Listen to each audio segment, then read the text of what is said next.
in the Kitchener corner, circling to get away from his check, loses the puck, and the Rangers clear it out to center ice. Jared Reed picked it up and dumped it back to the Kitchener line as the Rangers bring it to center and shoot it into the Greyhound zone. It goes into the boards. Racing after it is Gowdy against Firth. Gowdy got there first, clears it up for Matzos, who tried to kick it out of his own end. There's a shot right on, but Lenarduzzi had to stop as McCosh let it go from the blue line. Back on the Greyhounds, Jared Reed, who's out there with Matzos and Lambert, cutting in for the net now, brings it in front of poke check by the goaltender Torcha to clear it away to safety, and the puck is behind the Ranger goal where it's picked up by the captain, Stephen Rice. He just flips it down to center ice, and Jared Reed takes it there and shoots it into the Ranger zone. Torcha decides to play it off the boards. It stopped at the line. However, the Rangers get it out, and Rice picks it up at center, winds up, takes a shot. Lenarduzzi stops it, and the Rangers make a change. Just underway here at the Gardens. No score. The Greyhounds and Rangers with their final regular season meeting. Puck at the Kitchener blue line now. LaPuma to center ice, flipping it into the Hounds corner. It goes into the boards. A race between Borgo and Imber. They get there at the same time. However, Imber touched the puck, and the Kitchener Rangers are called for icing. The referee for tonight's hockey game is Paul Coleman. The linesmen are Bill Webb, and Scott Thibault. And Fitz, the Greyhounds trying to extend their unbeaten streak to 9 games. They have certainly been on a roll. And they have been playing excellently. The wins over London signify that. Tonight, they're going to have their hands full with the goaltender for Kitchener, Mike Torkia. He's one of the best in the league, in fact, rated tops by the NHL Central Scouting. Beating him will be a key, and they'll have to beat him early if they don't want to get frustrated by his exploits between the pipes. Colin Miller out there for the Hounds, along with Denemy and Yob. It's Bugner and Imber on defense, and from the face-off, the puck goes behind the Kitchener net, where it's picked up there by defenseman LaPuma. Starting out, a pass at center for Borgo to St. Aubin. St. Aubin tried to hit Tucker with a pass. That was stopped, and Bugner has it in his own end. A pass to Miller at center, cross ice to Yob. At the Kitchener line, winds up with a shot, and then it Cullen. The rebound to Denemy in front for Yob, and he couldn't get the deflection as Cullen takes the puck and slaps it out to his own line where St. Aubin has it. Over to Borgo. Borgo into Greyhound territory. Stops in the corner, tried to center it out, but Bugner had his man Tucker well covered. Now they go into the corner. Imber trying to freeze it. Finally, it's kicked free. Yob battling for possession there. The Rangers come up with it, though. Back to the blue line. Here's Barton with a wrist shot right on. Lenarduzzi reacted at the last moment and got a piece of it to deflect it wide. Rob Frayne knocked down with a check by Tony Yob right at the Sioux line. And Tucker takes the puck for the Rangers, winds up at center and shoots it down into the Sioux zone as the Rangers make a line change. Out come the Greyhounds with the puck. Here's Bob Bugner at center ice, winding up and slapping it into Ranger territory. Torque into the net to play it. He missed it, but then recovered with Wade Whitten sneaking in there quickly. Mike DeKoff now trying to get the puck. Is checked. Now Rob Frayne at the side of his own goal, trying to bring it out, and does so with a pass to Williams, and he's taken into the boards by DeKoff right at the penalty box. And DeKoff comes up with a puck. He's hauled down. It's shot to the Kitchener line, but the Rangers bring it back. Now Williams avoids a hit from Tiley. It's into the Greyhound territory. Centering pass for Polano, and he couldn't get the shot set up. Now the Greyhounds trying to bring it out, and Internovo does as he races down the left side. Coming across the Kitchener line, here's Internovo with a shot. That goes wide of the net. Torkia plays the rebound off the boards and slaps it into the corner, and the Rangers pick it up there and bring it out. Here's Polano at center ice. The former Windsor Spitfire takes a shot. Lenarduzzi pad save as Polano let a snap one go. There's the rebound being shot, and Lenarduzzi missed it. However, Drew Bannister was there to bail him out, and he brings the puck to center ice and shoots it into the Kitchener corner as Matzos races after it. Close call there for the Rangers as Lenarduzzi had problems playing the puck. Here's Brian Gowdy at center with the puck, slapping it in as he knocks down his man. That's Gauthier. Behind the Kitchener net, Uniacke now is taken into the corner boards by Lambert as they rough it up. Puck comes out, and it's the Rangers with possession of it. Norm Dezane bringing it out to center ice. At the Greyhound line, Dezane gets around the defense, tried to get the shot, but Gowdy and Foote recovered. Now Dezane and Gowdy shove at one another in the Greyhound zone, and Adam Foote comes out with the puck. Over to Lambert at center ice. He winds up, takes a blast wide of the net. Reed following up on the rebound, can't play it, and it's McCosh with it. He clears it out to center ice, where it's picked up by Mike Allen. Across the Greyhound line, he ran into Foote, didn't get any farther. And Dezane following up on the play, shoots the puck into the corner. Lambert trying to tie it up against Allen, hoping for a whistle, and gets one. And we'll have a face-off in the Greyhound zone with 16 minutes and 12 seconds left to go in the opening period. And Mike Lenarduzzi had a problem playing that puck, and fortunately for him, Drew Bannister was there to bail him out. Yes, a shot that wasn't really hard. Mike came out to play it to prevent any Rangers from getting to it. Couldn't get a handle on it, and it came between his legs. And luckily, Drew Bannister was the only guy behind him to get it. Hounds have been trying to test Torkia, but most of their shots have been off the mark. He hasn't been really tested so far. Face-off to the left of Lenarduzzi. As Miller goes in against Firth to take the draw, Yob comes up with it as he clears it to Bugner behind the net, and he steers it to Denemy on the right side. Over to Miller at center ice. Miller avoids Firth, and on the second chance, dumps it into the Kitchener zone. It comes off the boards. Torkia plays it behind the net. Off the boards, it's stopped by Miller just inside the line. Greyhounds trying to maintain possession along the boards, and do so as Colin Miller controls it neatly. Trying to shoot it into the corner, finally gets it there. Denemy and Yob race in after it. Yob coming up with it momentarily, however, he is checked, and back come the Rangers. A pass to Rice on the left side as he comes across the Greyhound line. Stephen Rice trying to get around Imber, gets around Bugner right in front of the net, and the puck was knocked off his stick, and fortunately for the Greyhounds, Stephen Rice was knocked off stride just at the right time. Now the Rangers try again. Rice at center ice. A pass to McCabe. He's across the Sioux line. A drop pass for Firth. That didn't work. And Dukoff clears it to safety, but the Rangers pick it up and dump it right back in as Cullen came off the bench. Here's Imber with the puck, starting out of his own end. A pass on the right side for Mike Dukoff, a bit too far, deflects off Dukoff's stick and goes into the Kitchener end. LaPuma with it there, backhands it to Tucker. He missed it, and it's at center ice now where Drew Bannister winds up and slaps it right back in. Torkia playing it behind the net, leaving it for LaPuma. He wraps it around the boards. It comes to the Kitchener line, and outside as Tiley takes it there and dumps it right back in. Now LaPuma with possession of the puck behind his own net. Internovo in deep, and he collides with LaPuma, but Internovo went down. And the Rangers are able to clear the puck as it comes to Bannister at center. He winds up and slaps it and hit the linesman. Now that gives the Rangers a break. Here's Gib Tucker, a 2-on-1 going across. And finally we get a whistle and a stoppage in play. And I think the Rangers putting up a bit of an argument there, but that hit the linesman, Jim, and could have proved costly for the Greyhounds. Rangers breaking in 3-on-1 at the time, and fortunately for the Hounds, they were offside. And just a bit earlier, Ralph Internovo goes up against Chris LaPuma. Obviously loses the battle, but the idea is right. He's making the defensemen pay for pay the price for getting their hands on the puck. That's what you have to do against Kitchener tonight. The absence of Joe Basillo on that line is going to be felt, and the other two lines are going to have to pick up the slack. Now out there, Tom McDonald at center between Rick Kowalski and Kevin Reed. And from the faceoff, it's Frayne shooting the puck in. It comes off the boards, and Foote scoops it up there, goes behind the net, and waits as McDonald circles in front of his own net. Here's Adam Foote now taking charge. Decided to take it one way, went the other, and finally couldn't do anything with it, so he tried to clear it off the glass. However, it went a bit too high and went into the crowd, so we'll have a face-off to the right of Mike Lenarduzzi. 14 minutes and 30 seconds left to go in the opening period. Still no score as the Greyhounds and Rangers lock up for the final time during the regular season, and the Greyhounds in a must-win situation as they trail Niagara Falls by 4 points, setting the stage for that big game on Tuesday night, Jim, when Niagara comes in here. I'm sure the Greyhounds would love nothing better than to go into that game trailing by only 2 points as opposed to 4. From the faceoff, it comes back to Frayne at the blue line. His shot, and that just sails wide as Lenarduzzi appeared to get a piece of that. It comes all the way down into the Kitchener end. Torkia in the corner to play it. Steers it out to the blue line. It was missed by Gauthier, and Foote takes it, shoots it right back in. And again, Torkia leaves it behind the net for Rob Frayne. The Sioux native tries to clear it out as Kevin Reed decks his man against the boards. That was Gauthier. Here's Kowalski stealing the puck. Going right in on goal. Kowalski tried to make it to the forehand, was hauled down right in front of the net. No penalty call as the fans holler for one, and now we get a shouting match between Barton and Kowalski as the play comes into the Greyhound end. Here's Brian Gowdy bringing it out of his own end. A pass on the wing for Kevin Reed, who takes it at center ice. He shoots it to the Kitchener line.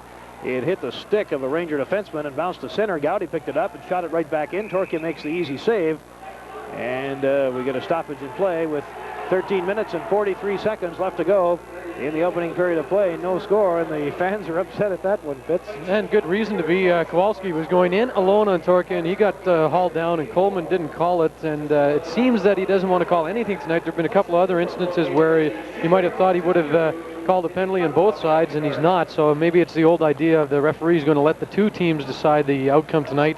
But you got to call those penalties. Kowalski had a great chance to score, and was hauled down from behind. Jared Reed in to take the face-off against Jason Firth, and now they are waved out. So they will be replaced by Denny Lambert and Stephen Rice. From the face-off, it's tied up in the face-off circle. A shot by McCabe, and Mike Lenarduzzi gets the big glove out and makes a save as the Rangers get a good shot on goal. The puck was tied up in the face-off circle between Lambert and Rice, and it got back to McCabe, who let a wrist shot go, but Mike Lenarduzzi stuck out that big glove hand and made an excellent save to keep the Rangers off the score sheet. Now Miller moves in to take the draw, and he wins it as it goes into the corner. Bob Bugner races over, catches it, and tries to get it back, and Miller steals it at his own line now. A pass to Lambert across the Ranger blue line. trying to get around his man, Uniacke. Lambert follows up on the play, is taken into the boards behind the net, comes off with a slash to Uniacke, and they have words. Now the Rangers fail to clear. There's another collision between Uniacke and Lambert. Now Lambert hauled down, and Uniacke is going to get the penalty. And finally Fitz on the third altercation between those two. John Uniacke is the one who goes, and a retaliation penalty. So I guess when you ball boils down, Lambert gets the job done. Once again, Denny Lambert proves his worth as a irritant to the opposition. Finally, Uniacke had enough of him and gave him a little jab and knocked him down, and Lambert draws the penalty. The Hounds are on a power play with Colin Miller out there, and Tony Yob and Jarrett Reed, which has been a quite effective power play combination up front. Foot and Tiley on the defense, of course, with the excellent playmaking abilities. The Hounds looking forward to getting on the chart first, and they've got to get some real good chances against Torquay, though. They haven't had a real solid goal-scoring opportunity yet. Face-off just inside the Kitchener blue line. They drop the puck. Miller has it caught in his skates. Now Foot gets over there, clears it to Jarrett Reed, who has it at the left point. Back over to Foot. Foot winding up, letting the shot go deflected in front. And that was stopped. It's behind the net now. Yob trying to get it back to the point to Tiley, and does. Here's Tiley at the right point, faking a shot, clearing it over to Yob at the side of the boards. Back to Tiley. He fakes it, gives it over to Foot. He winds up with a blast. Torquay save. Rebound goes to Colin Miller, who has it in the corner now. Greyhounds on the power play. Back to the point. Here's Foot winding up. There's his shot deflected wide of the net. Jarrett Reed goes after the rebound. He's tied up in the corner against Barton. They dig it out, though, as Jarrett Reed comes into the face-off circle with it to Miller. He is checked as Firth got a poke check at him. And the Rangers fail to clear. Tiley keeping it in over to Yob in the face-off circle. He lost it. And finally the Rangers get it out as it hops over the stick of Adam Foote. And the Greyhounds have to regroup at their own line. Now Foote takes charge at center ice. He flipped it to the Ranger line and hit a leg, but Foote recovers his own rebound. There's a shot, and Torquay gets a blocker on that to make a nice save. Now we get a call as Coleman rules the Greyhounds knock the puck down with a high stick. So I believe the face-off is coming all the way down into the Greyhound zone. Adam Foote almost put one by Torquay there. He seemed to catch the Kitchener goalie off guard, and a quick snapshot, and Torquay just getting the blocker on it to prevent the goal. And that was the real first opportunity for the Hounds. He made another stop in front of the net earlier. Hounds are getting a good chance to move the puck around, but at times it was bouncing. They just couldn't get enough control of it to get a good shot away. The Greyhounds make a change now, sending out Intranovo, Lambert, Mike DeCoff, Brad Tiley, and Adam Foote stay out there. Firth trying to kill the penalty, which has a minute remaining. John Uniacke in the penalty box. Firth is joined there by Rice. Now Firth waved out of the face-off circle. Rice moving in against Intranovo. Intranovo wins the draw, and the puck comes off the boards to Foote, who clears it quickly to Brad Tiley. Bringing it out of his own end to center ice. Try to lead pass for DeCoff. That missed. It goes into the corner off Torquay's stick. Lambert trying to take control there. He's being tied up along the boards. Rangers want to freeze it. It's dug out, though, and Intranovo gets it back to the point. Foote to Intranovo in the face-off circle. He's trying to get it back. Goes towards the net. Was checked, but DeCoff is there to get the loose puck. And Mike DeCoff takes it into the corner. Back out to the point to Tiley. He winds up. There's his shot, and that one sails wide of the corner.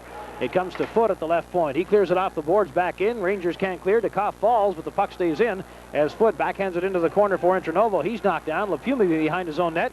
Had it go off the leg of Intranovo. Now out Lambert to Intranovo at the side of the net. He's in the corner with it now, trying to get it back to the point, and does to Tiley. He fakes the shot, returns it to Intranovo in the face-off circle at the side of the net. There's Lambert taking a shot, and he just shot it wide.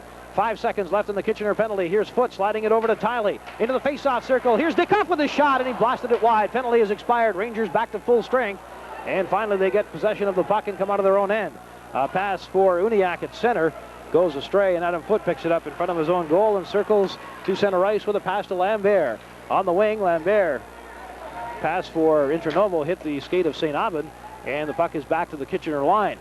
Rangers pick it up there. McCosh, a forward pass to St. Aubin. Picking it up is Tucker now. Drop pass to Borgo. Back to Tucker, and Bugner did a nice job of getting in the way of that pass.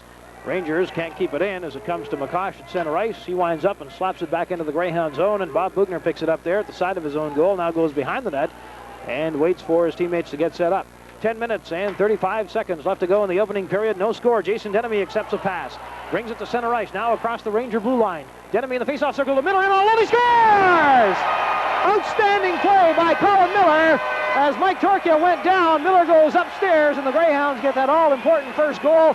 But a nice play by Jason Denemy Fitz as he waited just long enough for Miller to get in, and he had Torquay down and made no mistake. What made that play all the better, Gino, was Sean Imber's pass to Denemy at the blue line was about 4 feet off the ground. Denemy kind of trapped it as a football player would. Quick pass out of the outfield, knocked it down, went in. Saw Miller streaking in all alone. The Kitchener defense nowhere to be found, and Miller waiting for Torquay, like you said, to make his move, and he popped it upstairs. A beautiful goal.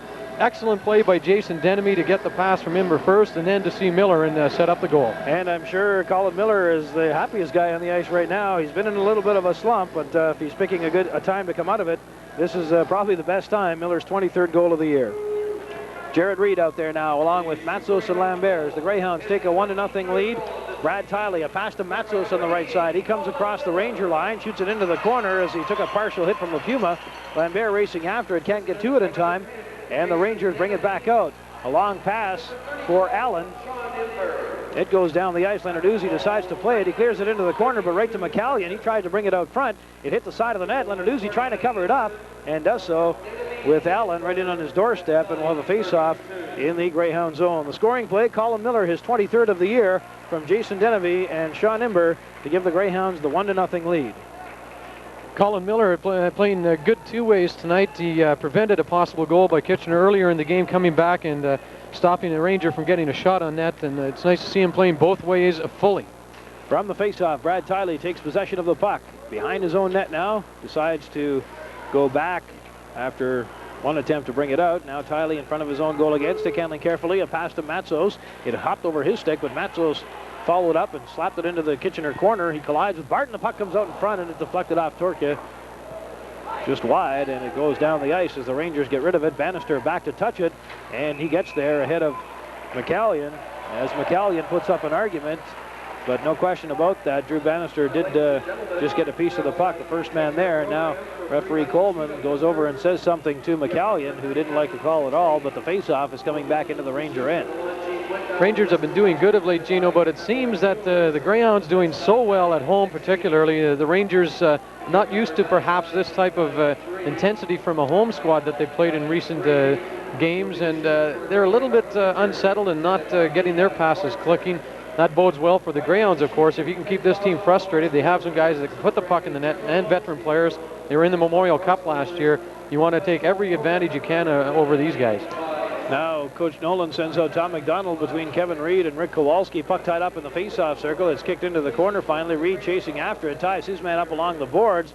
Puck is frozen, and finally it's kicked out by McCosh as he and Kevin Reed shove at one another. Now the Rangers having difficulty getting out of their own end as the puck goes into the corner. McDonald collides with his man. That was Polano. Now Kevin Reed knocked down in front of the Kitchener net, but Coleman lets it go, and the Rangers have possession of the puck as Uniacke comes to center and slaps it off the boards. Lenarduzzi leaves it behind his net for Brad Tiley, who takes a hit but continues on and gets the puck. Now he loses it to Williams in front, but Bannister came over and got rid of it as the Greyhounds come back. Here's Tom McDonald at center, winding up outside the line, blasting it wide of the net. Kowalski takes the rebound off the corner boards. However, McCosh checked him, and back come the Rangers. It's Jack Williams with it at center, shooting it right on. Lenarduzzi makes the save and leaves it there for Adam Foote.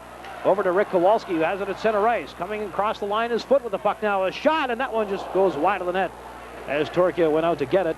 And back come the Rangers. Here's McCabe taking a shot, and that one didn't miss by much as Lenarduzzi went down, and it almost fooled him. Now a great hit there by Stephen Rice, who bowls Adam Foote down. And back comes McDonald at center ice. He shoots the puck in, and it's stopped by Torquay, and he leaves it for his defenseman, Rob Frayne. The Sioux native coming out of his own end slowly. Now loses the puck, and the Greyhounds at center ice give it to Witten. Over to DeKoff, and he slides it over to Internovo. Back to Mike DeKoff in the slot with a shot right on, and Mike Torquay hangs on, and we'll have a face-off in the Ranger zone. But Stephen Rice Fitz can really lay on the body. That's the way he plays. He's a physical player, and that time Adam Foote paid the price for it. He really popped Adam Foote. Then he went after Mike DeKoff later in the shift. Stephen Rice deciding, it seems, that he wants to get some physical play in here for the Rangers if they're going to beat the Hounds on the home ice. And just recalling that shot on goal, and Mike Lenarduzzi reaching out for it, just missing it. It was almost a carbon copy of that Detroit game where he reached out for a shot that was apparently wide of the net, hit his glove and went in. From the face-off, the Greyhounds keep it in. Foote at the blue line winds up with a shot. Torquay makes the save.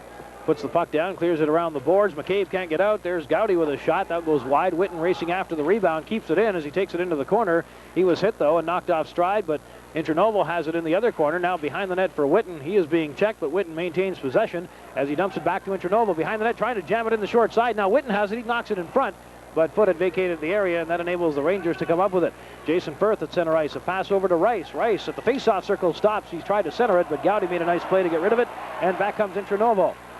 He's got Witten with him, and a penalty coming up now as referee Coleman whistles it down, and it's going to be Mike Dukoff getting the gate. So a penalty that occurs behind the play, and the Greyhounds will be a man short.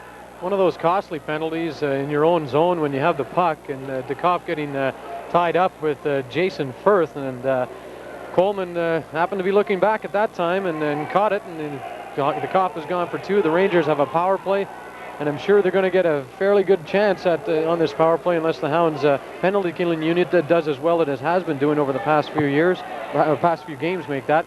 St. Aubin out there, and you got some good goal scorers in Borgo as well with 41 on the year, so this power play expects to be potent. Mike Dukoff getting the gate for slashing at the 12:26 mark, and the Greyhounds have Denemy and Miller out there to try and kill the penalty. Greyhounds leading it 1-0. Colin Miller scoring at 9:32, his 23rd of the year. Now the Rangers start out of their own end. At center ice, it's John Uniacke with it, backhanding it right to Bob Bugner, and he immediately shoots it down the ice, and the Rangers will have to start over again as St. Aubin goes back to get it and will bring it out of his own end.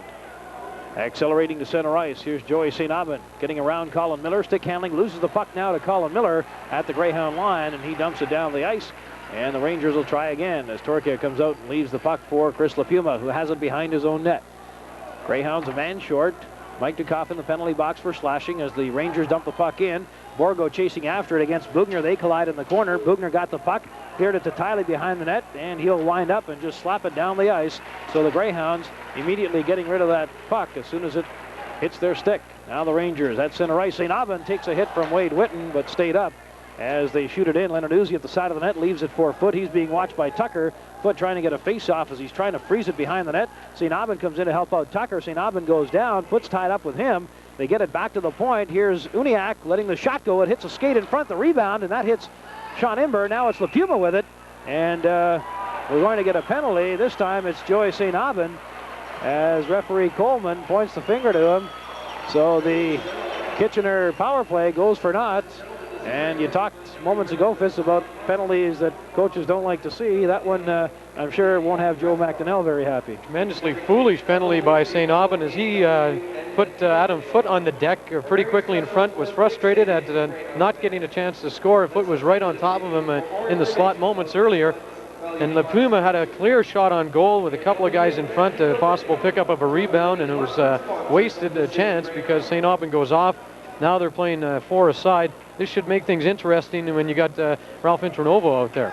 44 seconds remaining in the Greyhound penalty as Adam Foote takes the puck off the face-off, cross-ice pass to Imber, and he starts out of his own end with a pass to Internovo at center. Across the Kitchener line, Internovo lets a shot go. That sails wide of the net.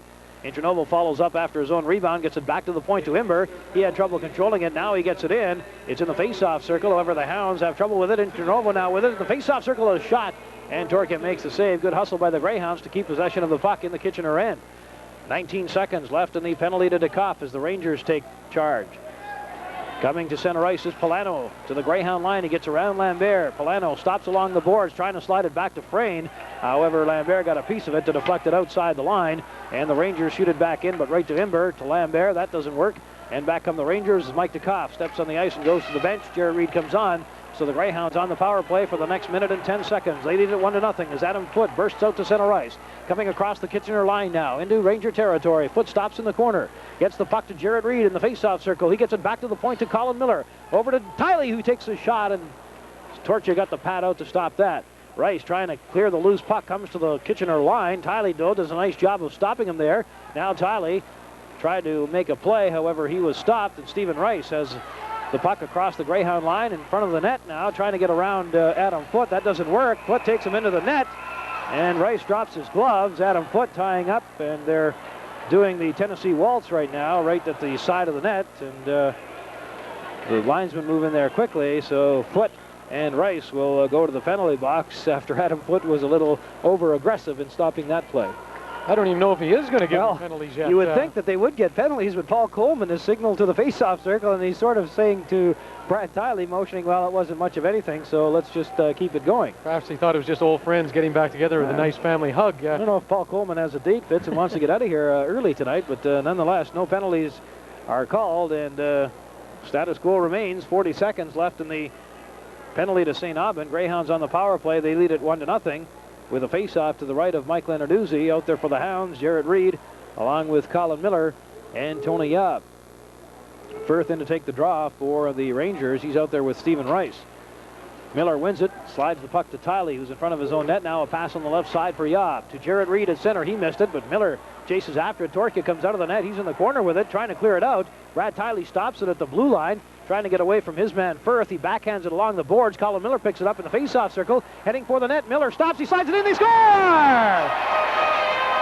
It deflected off Jarrett Reed, I believe, Fitz, who was standing at the side of the net. But a great play by Colin Miller, who took his time, looked to the net. He made the rush for Torkia, and as he slid it over, I believe it was Jarrett Reed who was standing at the side of the net. The Greyhounds put it in. It's 2-0, and we'll be back in a moment. You're listening to Greyhound Hockey on AM 1050.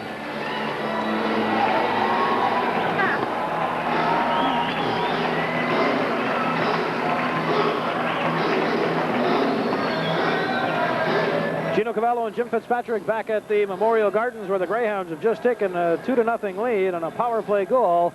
And Colin Miller does some nifty work to get that goal created. You can give it to Jarrett Reed. He was being manhandled by the side of the net, and at first it looked like Miller had made a mistake in passing it over, but it went off of Jarrett Reed's skate and past Torkia, who was obviously playing Miller, who was right on his face. He was only about a foot away from the crease.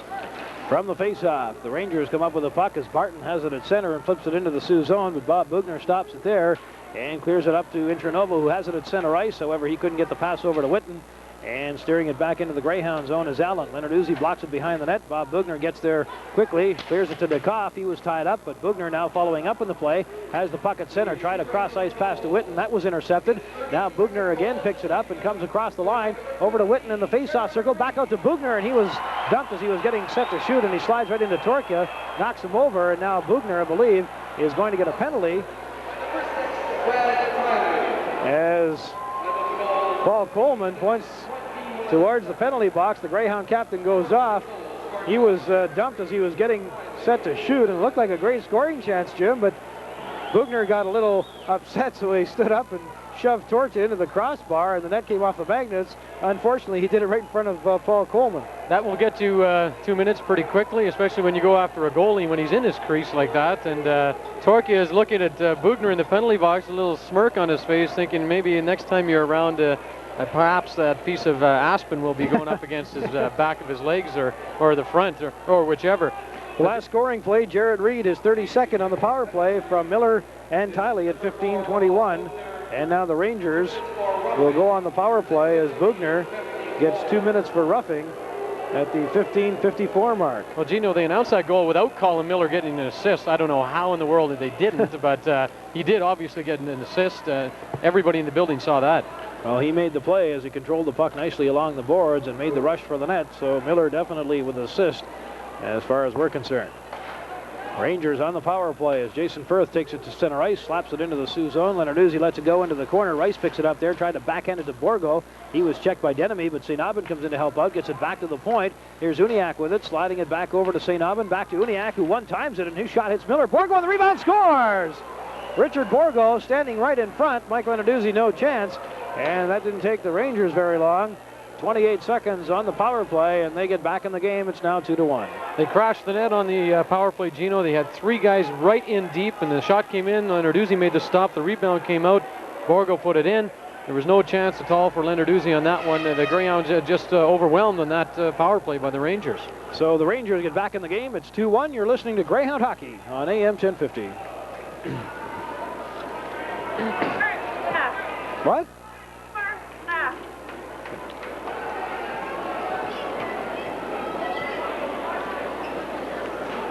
Richard Borgo, the goal scorer for the Kitchener Rangers, and that is his 42nd goal of the season. It brings the Rangers back to within 1, so the penalty to Bob Bugner proves costly as the Rangers take just 28 seconds to get on the board after the power play had started, and they shoot the puck down the ice. Adam Foote touches it, and the Rangers are called for icing.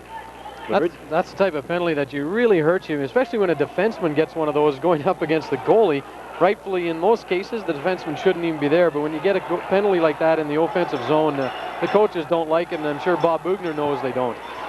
So the face-off will be to the left of Torkia as Colin Miller is out there along with Yob and Denemy. Gowdy and Foote on defense. Williams moves prematurely, so they'll have to do it over again. Greyhounds leading at 2-1. Colin Miller and Jared Reed have scored for the Sioux. Borgo for the Rangers.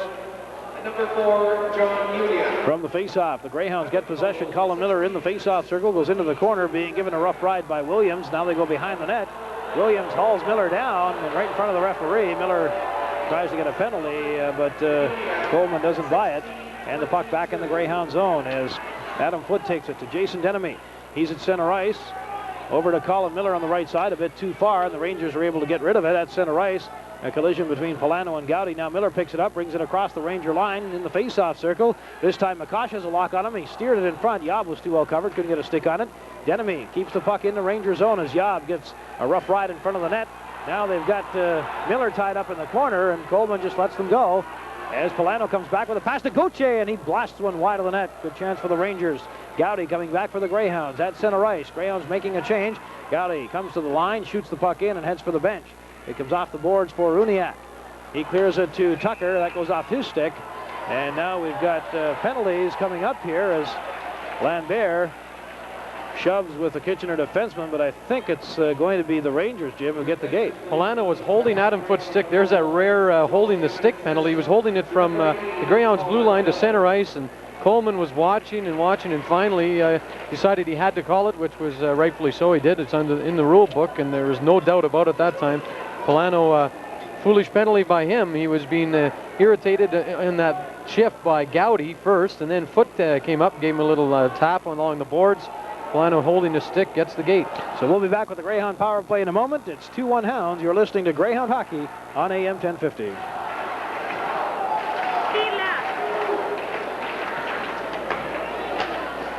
Kitchener Rangers penalty is to number 7, Mike Polano. 2 minutes for holding. Polano goes off for holding. Here's Tiley at the blue line with a shot. That deflects off a Ranger stick. They get it back to Tiley again, who controls it along the blue line, clearing it into the corner for Lambert to Intronovo. Back to the point. Here's Tiley winding up with his shot. Deflects in front. Here's Intronovo with the rebound. Great save by Torkia as Lambert tries to dig away.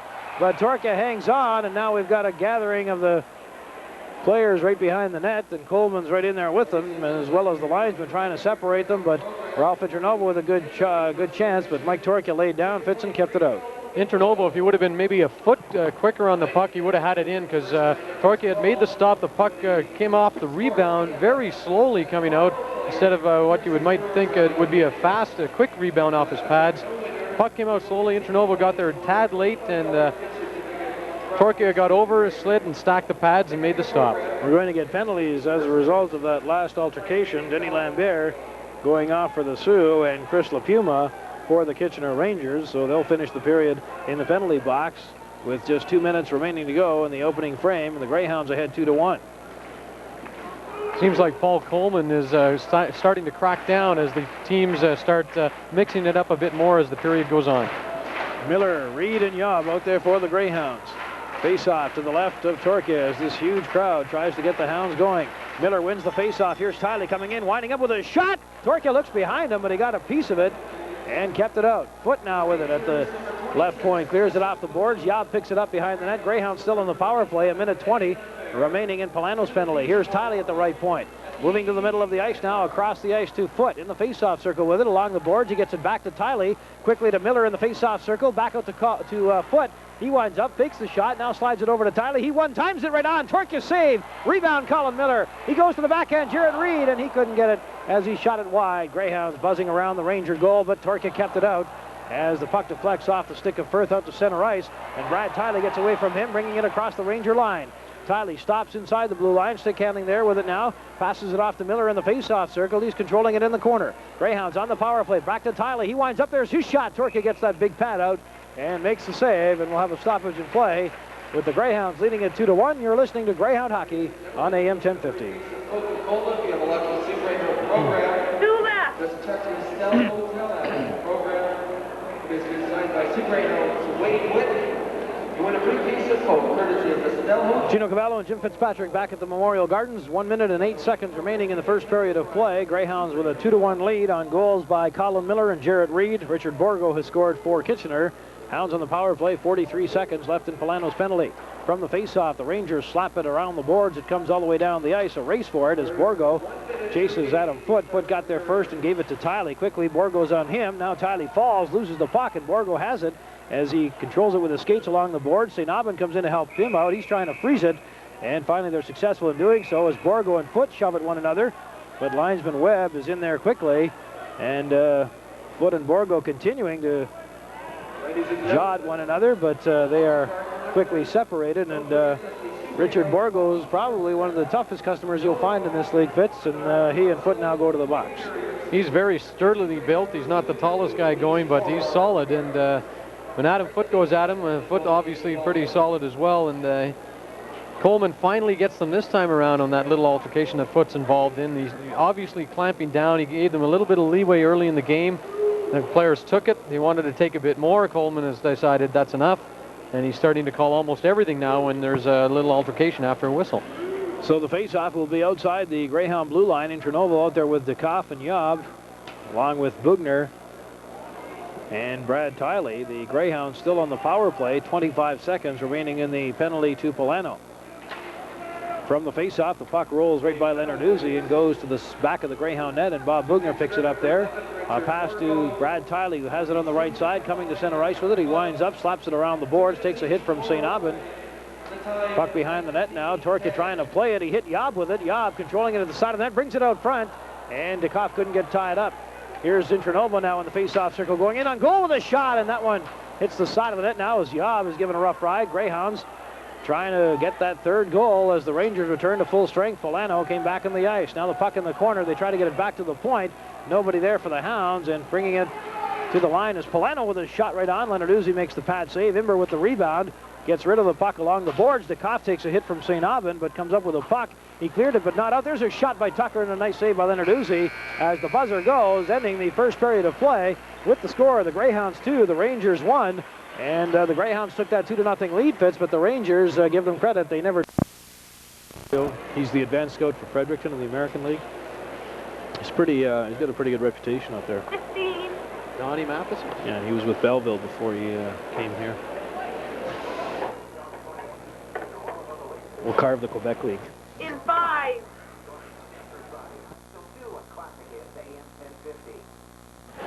Welcome back to the Memorial Gardens. I'm Gino Cavallo along with Jim Fitzpatrick, who is sitting in for the still vacationing Alex Mitchell. And Fitz, we're in store for, I think, a good second period. The key for the Rangers was getting on the board before the period expired. And as we mentioned earlier, they had a chance right up until the buzzer to tie the hockey game. But to Mike Lenarduzzi's credit, he made a nice save with time expiring. But the Rangers didn't fold after that 2-0 Greyhound lead. They were outshot 18-10, and the Hounds had some particularly good shots, especially when they started getting power play opportunities. Lenarduzzi made a couple of big saves to make sure the Rangers weren't going to get any spark, and this second period should be another dandy. It was pretty well up and down action in the first, and the Rangers will be out the tide early, I imagine. The goal scorers for the Greyhounds in the first period: Colin Miller, his 23rd at 9:32 from Denemy and Imber. At 15:21, Jared Reed, his 32nd on the power play for Miller and Tiley. And then Richard Borgo got Kitchener on the board at 16:22, his 42nd from the power play from St. Aubin and Uniacke. And period number 2 begins with Denny Lambert being knocked into the Ranger net as he was tied up with John Uniacke. And Lambert a little slow in getting up, but appears to be okay, and now is up and skating around. They're not going to give Lambert any room to maneuver tonight. They know what he can do. He can irritate you to no end, and he can be very effective if he gets around the net to irritate the goalie and block him out on point shots. And Uniacke sending a message there to Lambert that the first period was fun and games, Denny, but you better be ready to pay the price in the second, and that's already happened. And two players in the penalty box still, Adam Foote and Richard Borgo, who went off late in the period. and remain in the box. Face off outside the line, won by the Rangers, and it's McCosh taking it just inside his line. A pass to Firth at center, a pass to Rice. He's across the Greyhound line with a hot shot that Leonarduzzi has to take waist high.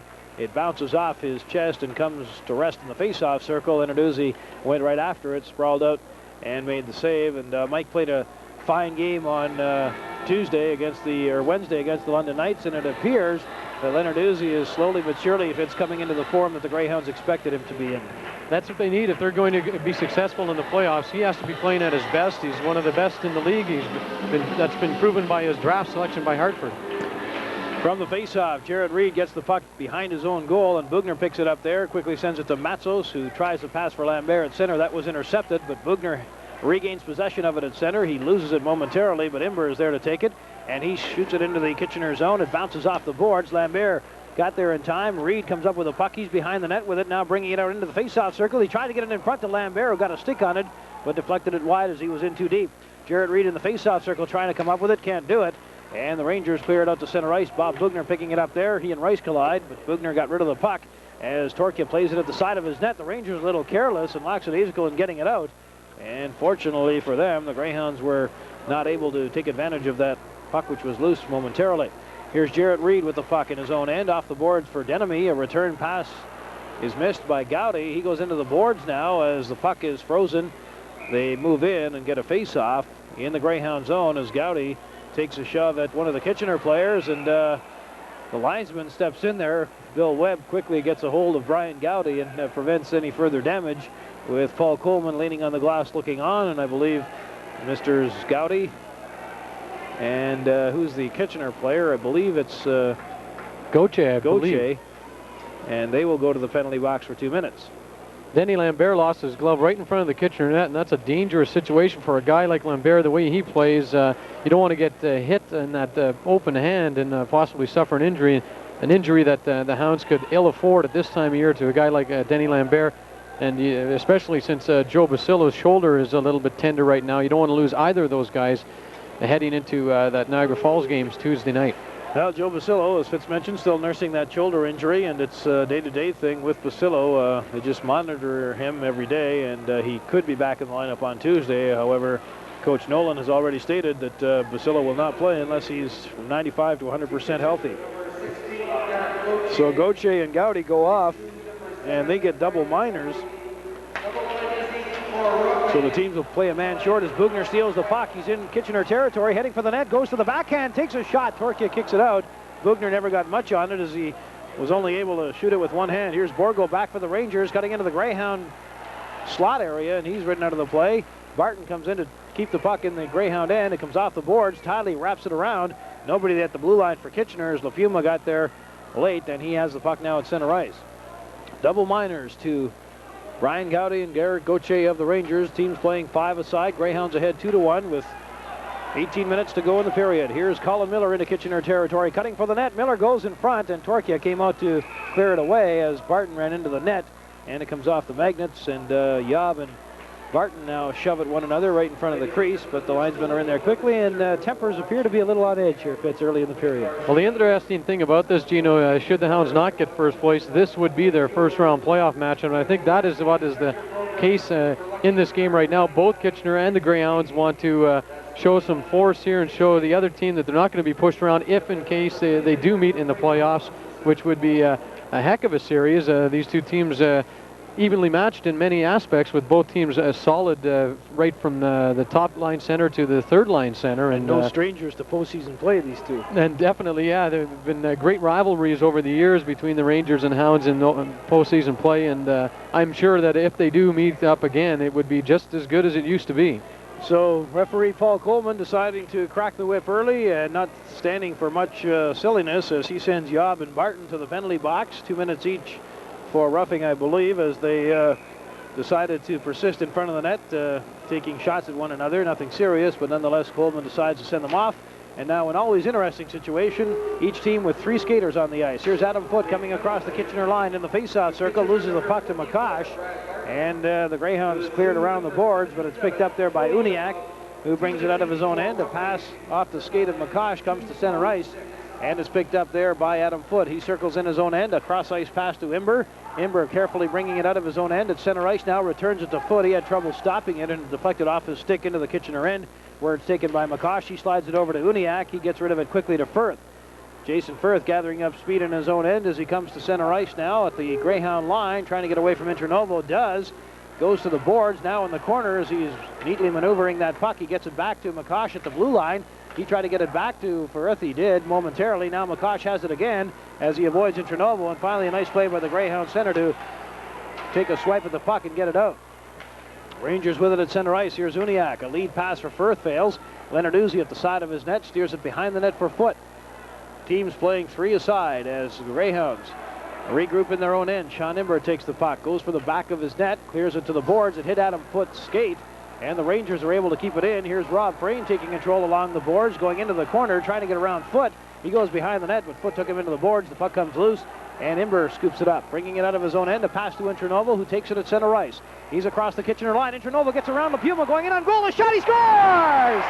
Outstanding goal by Ralph Internovo, who dipsy-doodled his way across the blue line. LaPuma's underwear fits, I think, is still at the face-off circle as Internovo deked him very neatly, and the Greyhounds take a 3-1 lead. A great move by a rookie, and a move you would think that would be made like by a guy like Colin Miller or Stephen Rice that have been in this league for a long time. A fantastic deke on LaPuma, as you said, Gino. His underwear are still on the ice. They're picking him up now.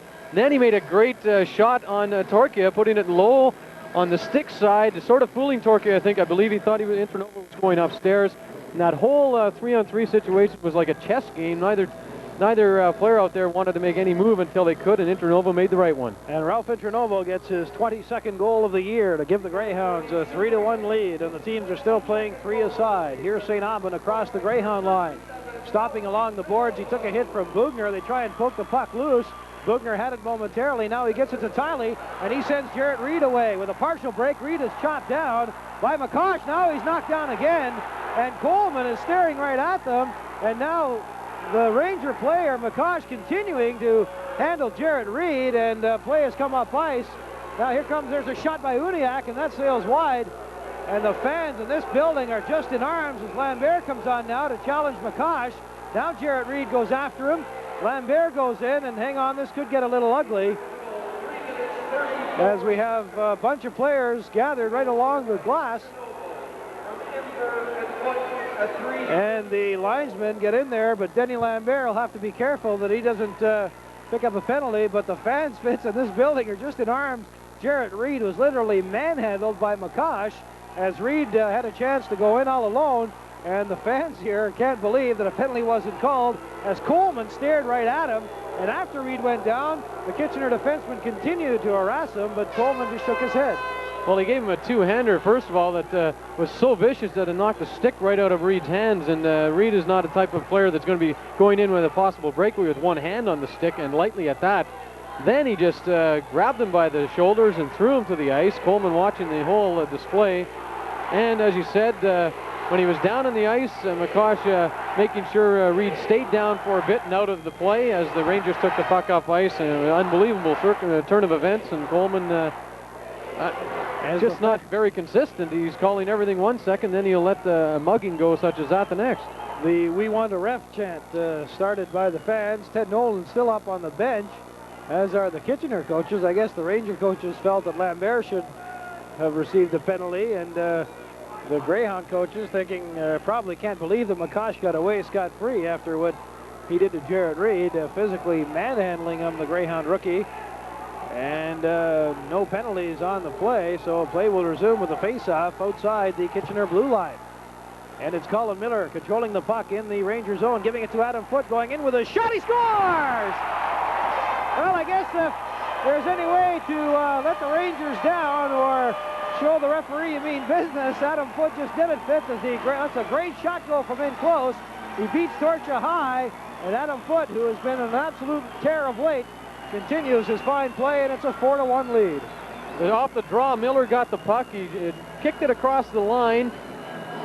It went over to Adam Foote, and Foote with Tony Yob on one side waited, and once again I think Torquay was perhaps watching a pass, and Foote just rifled a shot, a quick snapshot, and Torquay had no chance to stop it. So the Greyhounds take a 4-1 lead in for Adam Foote, his 17th goal of the year, and the Hounds go after the puck again, and they have it in the Ranger territory. Here's Miller getting it to Yob, who's trying to break free of his check.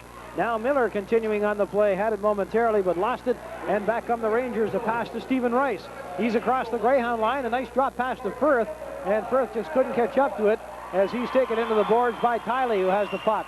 Trying to shovel it ahead, and Yob does get it. A 2-on-1, Yob and Miller. Yob with the puck across the Kitchener line. Going in on goal with a shot, save, rebound, scores! Colin Miller gets his second goal of the game, and the Greyhounds have opened up the floodgates. It's a 5-1 hockey game. Great play by Tony Yob to take the puck at his own line, and it appears to me, Fitz, that as soon as Jarrett Reed got manhandled, that got the Greyhounds upset, and they have made the Rangers pay the price with 3 quick goals, and now leading it 5-1. That's one thing about the Hounds this year, Gino, as you mentioned. They do not like it when one of their players gets manhandled, particularly the rookies, such as Internovo or Reed. The team seemed to come together on that one and say, well, enough of this stuff. We're going to show these guys who's the boss here at Memorial Gardens. And Tony Yob coming down the wing with a good shot. Save made by Torquay. The big rebound, though, and Colin Miller sitting all alone in front to snap it home into the empty net. 5-1, and the Rangers appear all but out of this one now. So for Colin Miller, his second goal of the hockey game, and the Greyhounds lead it by 4. Here's Bugner shooting the puck in. It goes behind the net. Torquay blocks it. Now the Rangers fail to clear as Internovo is stopped along the boards. Dukoff has lost his stick, but he hauls down the Kitchener player, and he's going to get a penalty as Williams comes back with a shot right on. Lenarduzzi makes the save and hangs on, and the Greyhounds are going to get a penalty. We're just making the announcement of the goals. Adam Foote, the 4th Greyhound goal from Yob and Miller, and now the second Greyhound goal, or the 5th one rather, at the 4:53 mark. Colin Miller, his 24th, from Tony Yob, and that gives the Greyhounds a 5-1 lead, and the Rangers will go on the power play. Colin Miller's had a fantastic game tonight, Gino. He's been playing up and down, solid offensively and defensively. When you're looking at guys to come up when a guy like Joe Basila was out, and Colin Miller would have been one of the ones you were mentioning to have a big game, and he's having it. So play resumes with the Rangers on the power play. They need goals instantly as they trail 4-1. Here's St. Aubin at the blue line, trying to get away from Lambert, controlling it in the Greyhound zone. Now slides it over to Firth along the boards. Firth trying to get it into the slot for Uniacke. He's checked, and the Greyhound defenseman Tiley gets it and shoots it down the ice right to Torquay, who makes a save. And the fans are right into this one. Fitz, I guess the Greyhounds can thank Coleman for getting the fans into it, because they are on a tear. There's a hot shot from Rice that Lenarduzzi makes the save on. Bob Bugner trying to clear it. Firth stopped it momentarily, but Lambert stole it, gives it to Internovo. He's cutting in on goal. There's the shot, and Torquay gets the pad out and got a piece of it, and I think the rest hit the side of the net, but Ralph Internovo just couldn't make that cut, Fitz, as he had a couple of Rangers draped over him. Great burst of speed by Internovo, and he almost got the shot away. As you said, a couple of Rangers right on him, and stick was just tied up a bit. I believe if he would have been able to get the shot away, probably could have put it up high and over Torquay on that one. Out comes Wade Witten penalty killing, and with Basila out and Witten taking his place, he hasn't been able to penalty kill much, and the Hounds may have some more opportunities to score while shorthanded here. So the Greyhounds have broken this game open with 3 goals in a space of a minute and 20 seconds or thereabouts, and opening up the floodgates against the Rangers, who still don't know what hit them. Ralph Internovo at 3:34, Adam Foote at 4:15, and Colin Miller at 4:53 have given the Greyhounds a 5-1 lead. And the Greyhounds a man short, a minute and 12 seconds left in the penalty to Dukoff. Internovo trying to get the puck in the corner, and does, as he knocked it away from St. Aubin. However, recovering for the Rangers is Firth, who circles in his own end. Greyhounds in deep. Wade Witten trying to get the puck away from Firth, who has it at center ice. A pass to St. Aubin. He lost it. Internovo almost broke free, but the puck rolled off the stick. Uniacke had trouble controlling it, and Internovo gets there, shoots it back into the Ranger zone. Now Jason Firth with the puck coming to center ice. A pass for Borgo. That goes astray. It comes off the boards. Borgo following up on his own rebound. Was checked by Imber, though, and he deflects it off the boards for Wade Witten, who brings it out of his own end. A pass to Internovo. That was a little too far, and Firth picks it up and brings it to center ice. A pass to Borgo. He shoots it to the Sioux line, right to Foote. Firth brings it back in. Borgo touches it, And the Rangers are called on the offside, and they'll bring the face-off all the way down the ice. Well, the aggressive penalty killing by the Greyhounds is totally disorientating the Rangers. If they haven't seen anything like this before, it's not new. The Hounds have done this to most of the teams that come here, particularly the teams they know that have a good power play opportunity and chances to score with a lot of good goal scorers, such as London. And actually, London, the last 3 times they've been in, every time they've been on a power play, the Hounds have forechecked aggressively and really put the total power play out of whack for both teams. Kitchener seen the same situation tonight. 28 seconds remaining in the penalty to Mike DeKoff. Greyhounds ahead 5-1 with 13-14 left to go in the second period. Jared Reed out there with Lambert, face off to the right of Torkia as they move early.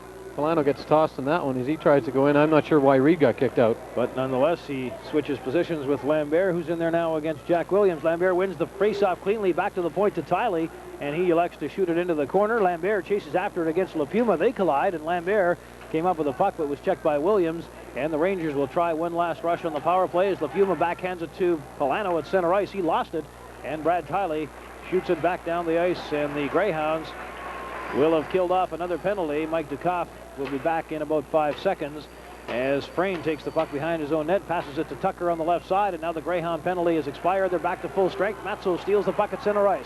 Across the Ranger line. In front to Reed, a shot, and that one just goes wide. Here's the rebound to Lambert, who shoots it, saved by Torkia. Matzos now with it as the Greyhounds continue to buzz in Kitchener territory. Matzos in the face-off circle with it, controlling it along the boards, into the slot for Reed. Back to Matzos. He missed it. He goes after it in the corner, deflects it off the boards to the side of the net. Torkia decides to hang on to it as Frayne and Lambert collide behind the net, and now Polano and Matzos shove at one another, and here we go. We're going to have a fight here as Matzos and Polano swing at one another. Polano collecting with a few, and Polano getting several right hands on Matzos, and they're still tied up. Last one trying to get one last punch in. There's Matzos with one, and now an uppercut by Matzos misses. Now Polano decides to put the headlock on. Now Matzos recovers. Polano giving some punches to the back of Matzos. I think he's hitting him in the neck. Now they go to the ice, and the linesmen, Webb and Thibault, fall on top of them and will separate them quickly as Polano and David Matzos elect to go at it right after the whistle. They were battled in the corner.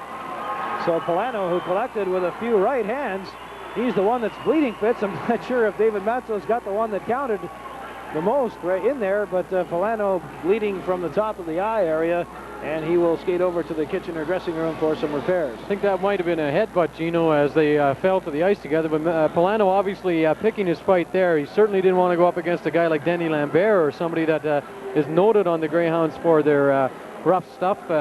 With 25 minutes in penalty, David Matzos hasn't been in the penalty box too much for fighting majors. Polano, on the other hand, with 137 minutes, move perhaps on his part to try to stir up his own team and get them back into the game, and more often than not that happens. A guy wins a fight for a team, and suddenly the team bounces back and becomes a force on the ice in the hockey aspect of the game. But Polano, you know, it's kind of like that old one where, you know, boy, Mom, you should see the other guy when you come home after that one. So Polano now goes to the trainer's clinic here at the in the area of the Greyhound dressing room, and obviously Polano will need some thread work. Good force, well, good aggressiveness on the behalf of Matzos, a guy we know that doesn't fight a lot, and he stands up to Polano. He took a couple and stood right in there and tried to get him back, get a few shots in himself. Nice to see a young guy like that asserting himself when he's going to be challenged by one of the tough guys from the other team. Out there for the Hounds now, Tom McDonald at center between Kevin Reed and Rick Kowalski. McDonald wins the draw, trying to get it back to Foot, and does. Now Foot with the puck, winding up with a blast right on. Torcha save the rebound, they jam away at it. Kowalski in front, but Torcha gets the glove on it and hangs on.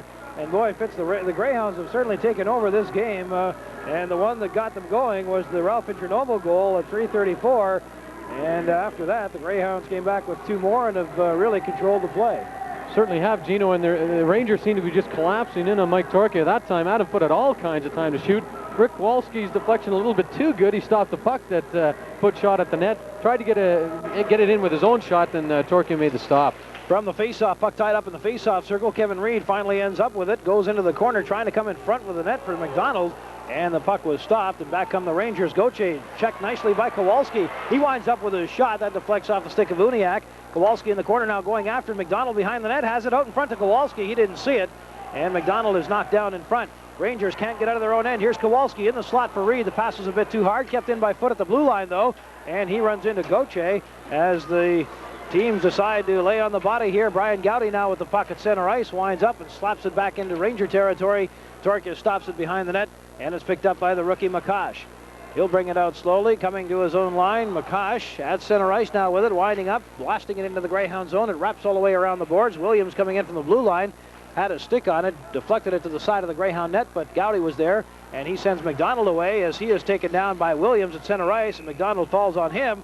Now McDonald gets up and shoves Gauthier, and now Kevin Reed comes in out of nowhere, and hang on, we're going to have some more fun here as we have a gathering of players right in front of the Kitchener bench, and that's a dangerous place for something to start, but Tom McDonald, I believe, is hauled down by the linesman. Well, they're all together, you know, all four of them there. And I think we've got a battle royal here, Fitz, as Coleman looks on. Somebody's got Adam Foote down.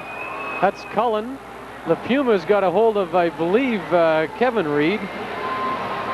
Well, Adam Foote is doing his best to get up, but Cullen won't let him, and finally Cullen gets away, and Foote is back up, but Tom McDonald still wants a piece of Gauthier, and I think the guy who's getting the worst out of this is the linesman, as Adam Foote tells the Kitchener bench to look at the score clock, and it says 5-1 in favor of the Sioux, and Adam Foote wisely skates to his bench, and now McDonald comes over. Kevin Reed hasn't had enough, though. He is locked up with referee Coleman now.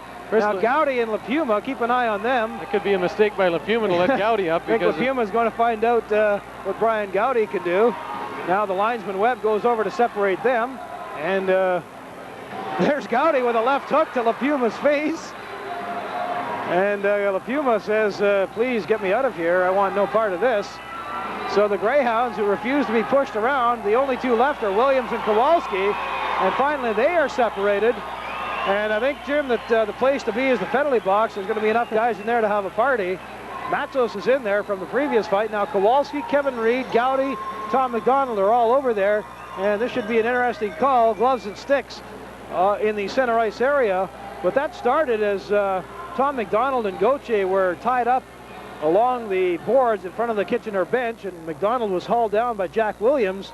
And, you know, McDonald doesn't like to take any of that. He got up, and then Kevin Reed came out of nowhere to bowl somebody over, and one thing led to another.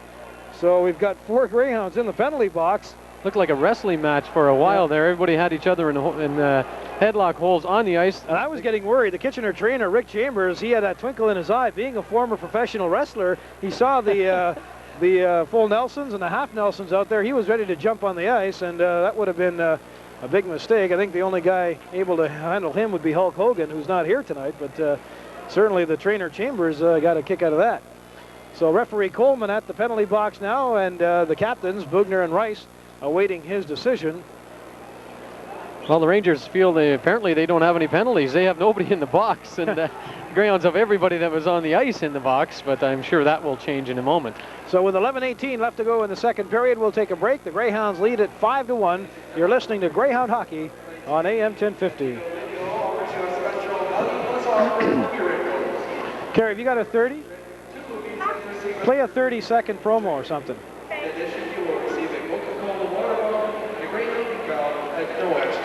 Did you hit it? Yeah.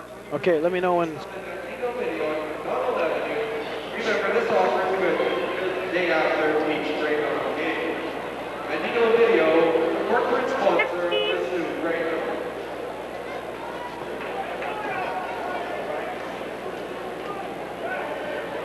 Five. Ladies and gentlemen, we now ask you to check your program to see. Gino Cavallo and Jim Fitzpatrick back at the Sioux Memorial Gardens. The Greyhounds lead the Rangers by a score of 5-1 as we await the decision by referee Paul Coleman to the penalties. The Greyhounds have Kevin Reed, Tom McDonald, Brian Gowdy, Rick Kowalski all in the box. The Ranger gate is open, but no Kitchener players have gone over there as yet. And it'll be interesting to see how Coleman handles this situation he is still making his call there as the captains Rice and Bugner await the decision.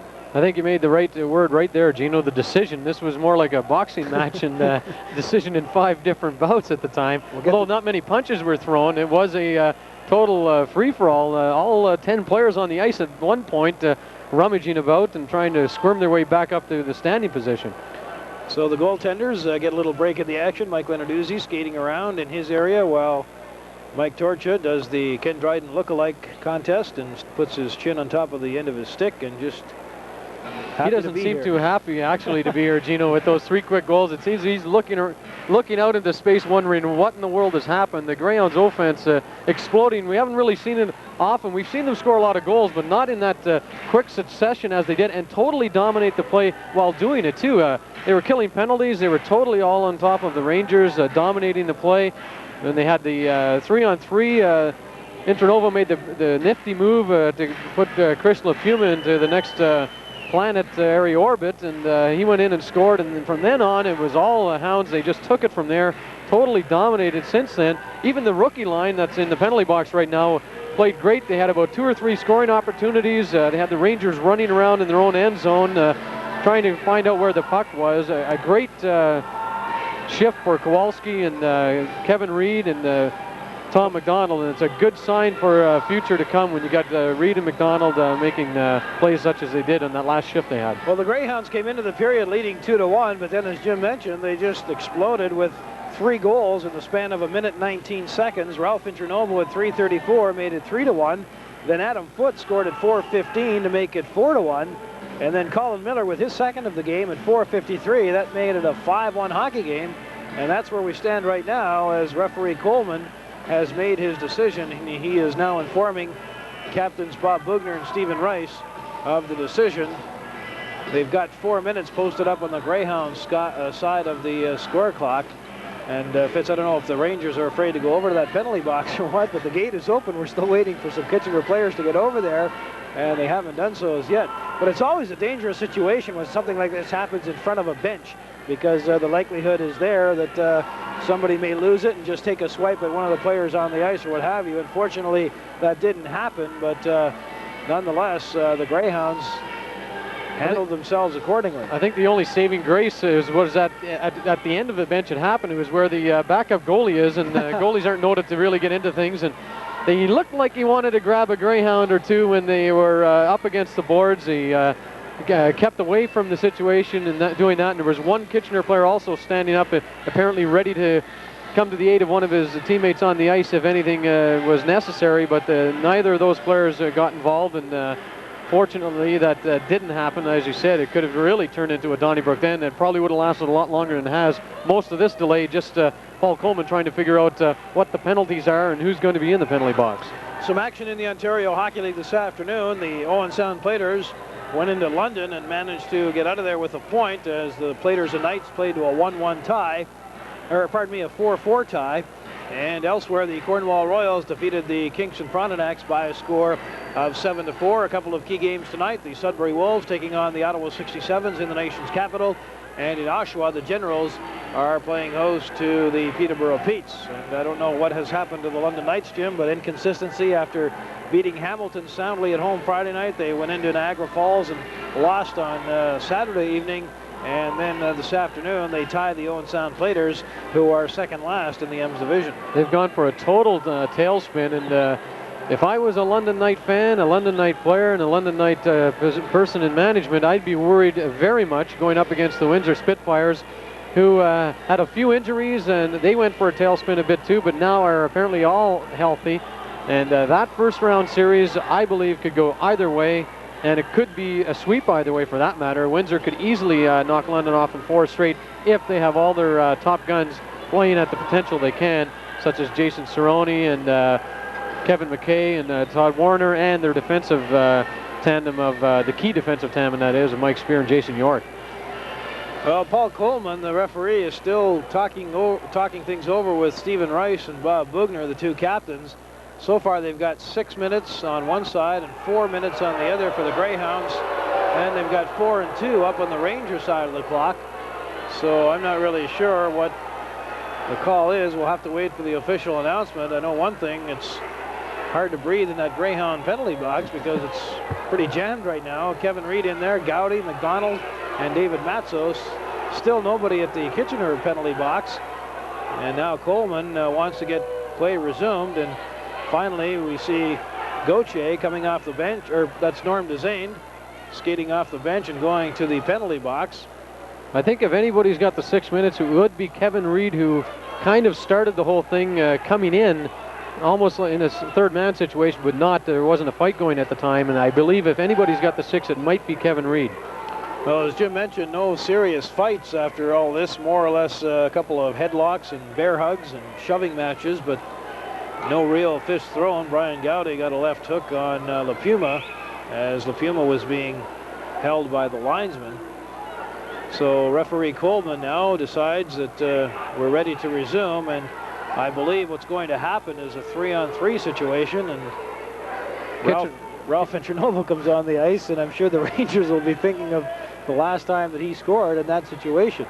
Then the Rangers will get a man out of the penalty box, so the Hounds will be a man short for 2 minutes or perhaps even 4 minutes. If I'm trying to figure out this clock right now and what exactly it is. There's one 2-minute penalty up for the Rangers, a 4-minute one, a 4-minute for the Hounds, and then a 6-minute penalty for the Hounds. Now LaPuma comes over to the Kitchener side of the penalty box. They must have to have one more guy in there. The Hounds have 3 from the altercation. Kitchener, I believe, would have 3 as well if that if it all equaled out. Well, Reed, McDonald, and Gowdy are the Greyhound players. Rick Kowalski was in there, but he has since left the area and is on the bench. And for the Rangers, Chris LaPuma goes in there, and Desagne is in there. Paul McCallion has just come over. I didn't even know if he was on the ice at the time. I don't think he was, so all we can do is wait for the announcement and see what the call is. And we appear to have things in order now as the puck is dropped. A 3-on-3 situation as Brad Tiley takes the puck at his own line and backhands it over to Bob Bugner. The Greyhound captain at center ice passes it to Intronovo, who gloves it and knocks it into the Kitchener zone, but right to Uniacke, who takes it behind his own net. Greyhounds 5 and the Rangers 1. 11 minutes left to go in the second period. Here comes Firth for the Rangers across the Greyhound line. He's poke-checked. Intronovo steals the puck and bursts out to center ice. Now coming across the Kitchener line into the slot area. Drop pass to Bugner with a shot, save, rebound, and Intronovo just couldn't get a stick on it. Tiley over to Bob Bugner. He winds up to Intronovo at the side of the net. He stick handles with it over to Bugner, back out to Tiley at the blue line. He winds up, fakes the shot, gets around McCosh in the circle now. Tiley trying to cut in towards the goal, trying to pass it, and he hit Jason Firth with it. Rangers can't get out of their own end as Bob Bugner keeps it in. Clearing it over to Intronovo in the face-off circle. Getting around McCosh. He cuts towards the net. Intronovo scores! Ralph Intronovo gets his second goal of the hockey game. The building goes bonkers, and the Greyhounds lead it 6-1. Well, Intronovo almost missed one earlier on the shift when he was being conscious of coming back on it, preventing a Kitchener 2-on-1. This time around, Bugner gave him the puck. He streaked in. He saw a little opening, and he put it right between the legs of Mike Torchia. 6-1, and Intronovo has 2 goals now on 3-on-3 situation. I'm sure the Rangers will next time around just decline that type of penalty and make sure that Intronovo is at least in the penalty box if that ever comes to it. 6-1, and Joel McDonald must be wondering what in the world has happened. That one of the top goalies in the league has not looked that good really, and giving up some of those goals. That one right through the 5-hole, and 6-1 Rangers. From the face-off, Adam Foote with a puck at center ice, passing it over to Imber.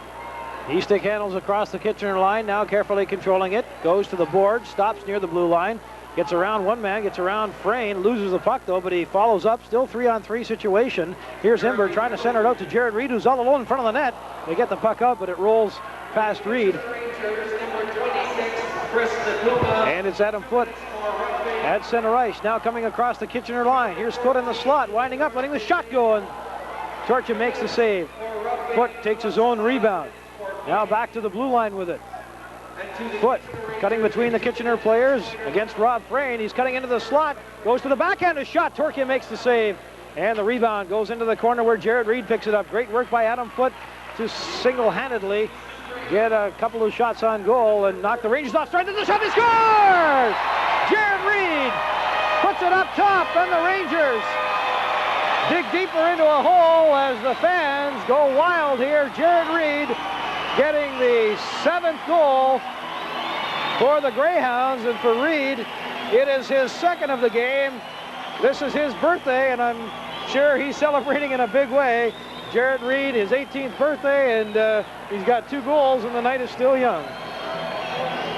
The Greyhounds, 2 goals in this 3-on-3 situation, a minute 50. That's better than what they've done even when they've had 2-man advantages at points this year. The Greyhounds have always played well on 4-on-4 situations. They seem to be able to use that extra open ice to their advantage.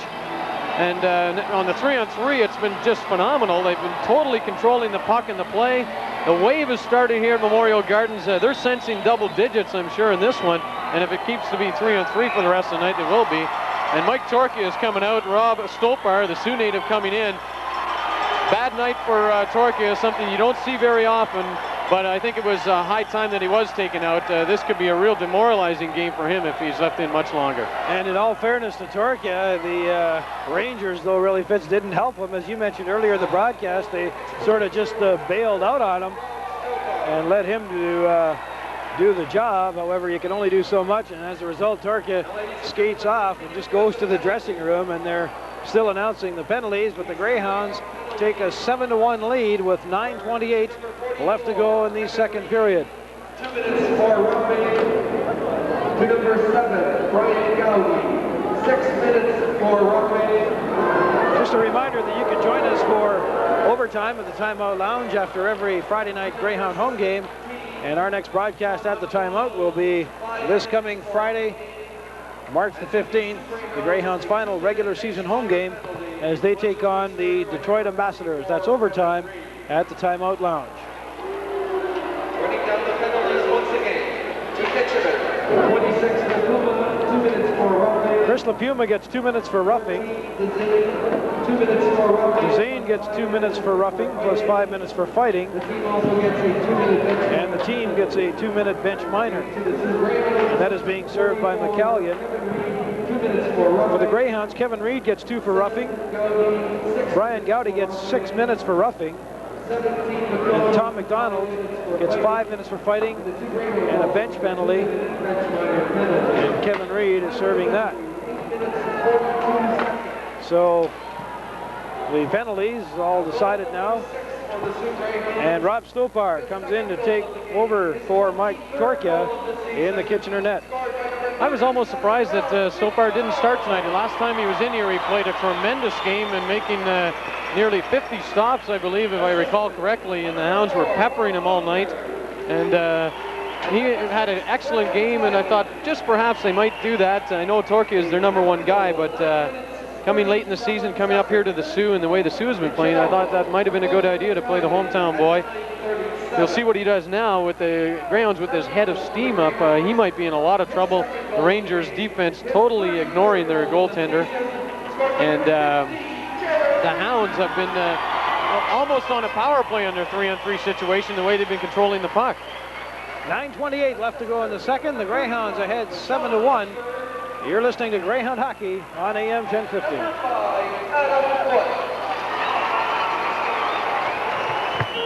The time of that goal, 10 minutes, 32 seconds.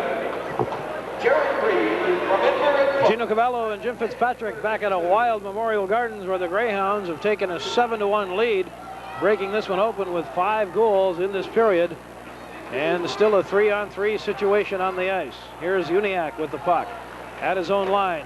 Over to McCosh, he missed it. Bugner chops at it at center and gets it back to Brad Tiley, who returns it to Bugner. Now one Kitchener penalty expires. LaPuma back on the ice, and the Rangers are back to the power play situation, playing 4 men to 3. Rob Stopar taking over for Torkia in the nets now.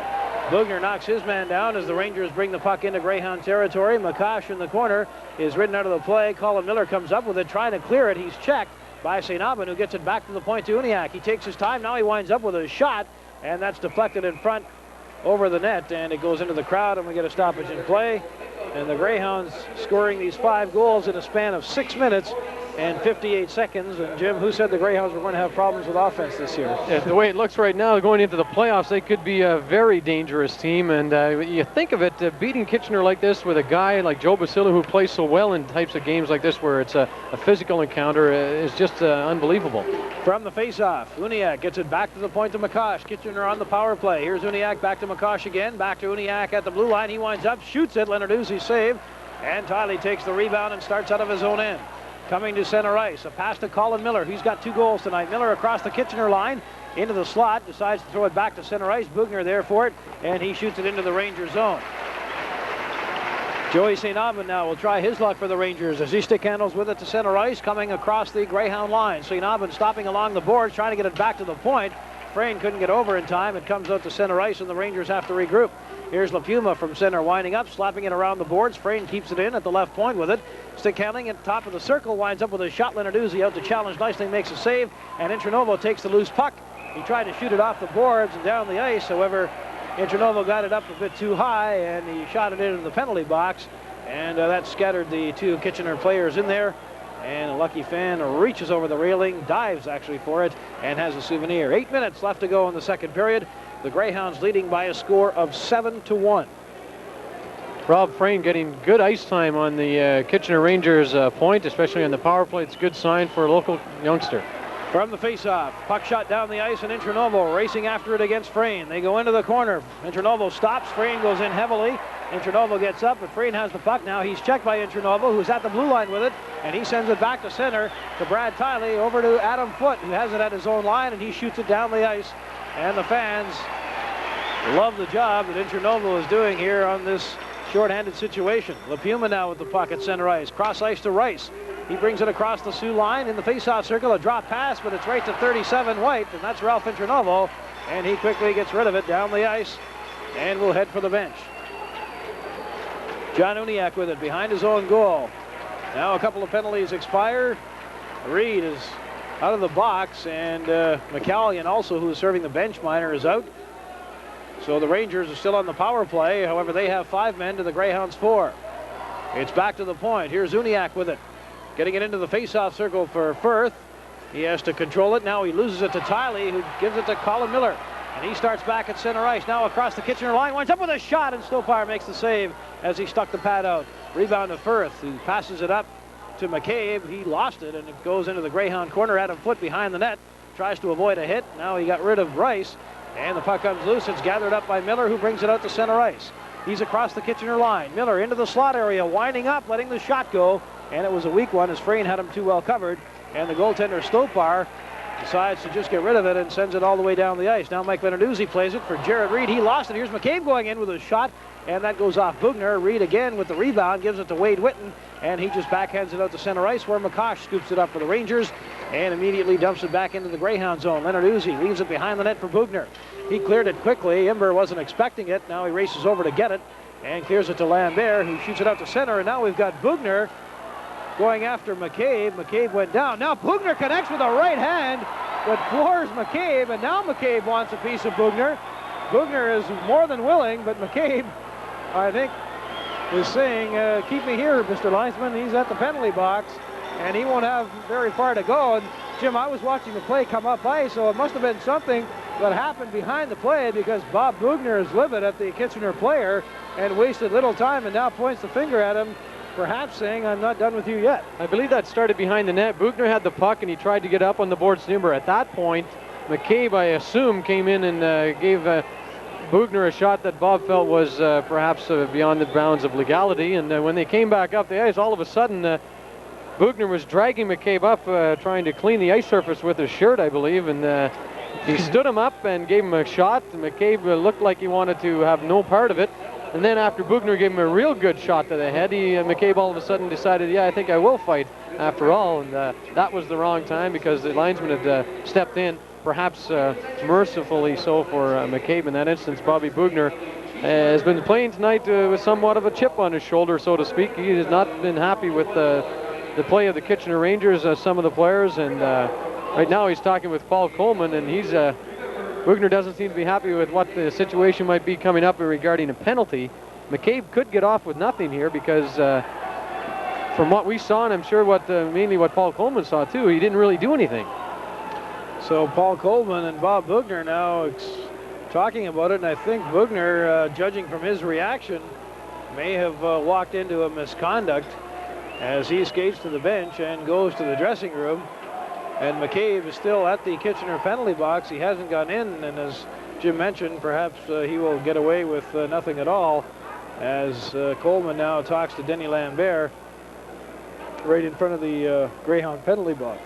This game has gone from being one of anything goes by Paul Coleman early in the first period, actually till about the first 15 minutes, to everything is going to get you in the penalty box. And that early 15 minutes or so where he wasn't calling anything seemed to have grown into this situation. And with the score 7-1 as well, you can see things deteriorating a lot as the Rangers just try to prove that they might be outscored, but they're not going to get pushed around.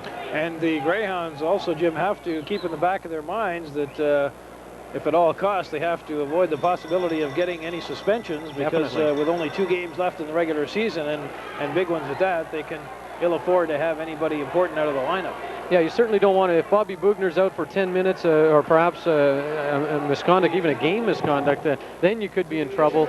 You don't want to lose anybody like him or any of your other defensemen if he is out for a while. McCabe of the Rangers gets 2 minutes for elbowing. 5 minutes for fighting, 2 minutes for instigating the fight, plus a game misconduct. So Bob Bugner gets 5 minutes for fighting, 2 minutes for instigating the fight, and a game misconduct. Trying to figure out what the game misconduct would have been from, perhaps that parting shot, but that would have been the fighting penalty, I assume, so I can't see a game misconduct coming out of that. So I think the Greyhound coaching staff not very pleased with that call. Bob Bugner throws one punch that connects, and as a result, it costs him the rest of this hockey game as he goes for an early shower. Bugner getting 5 for fighting, 2 for instigating, and a game misconduct, and McCabe gets 2 minutes for elbowing. With the score 7-1, Gino, I don't think obviously Bugner's absence will be an effect somewhat, but the play of the rookie defenseman has been excellent this year, and I'm sure the Hounds can weather any storm the Rangers might try to stir up for the remainder of the game. This may tame things off a bit, actually, with Bugner gone, and Teddy Nolan might say, and Danny Flynn might tell the players, come on, let's play a little bit of a turn the other cheek for a bit, unless it's absolutely necessary to retaliate. 6:05 left to go in the second period. Greyhounds ahead 7-1. You're listening to Greyhound Hockey on AM 1050.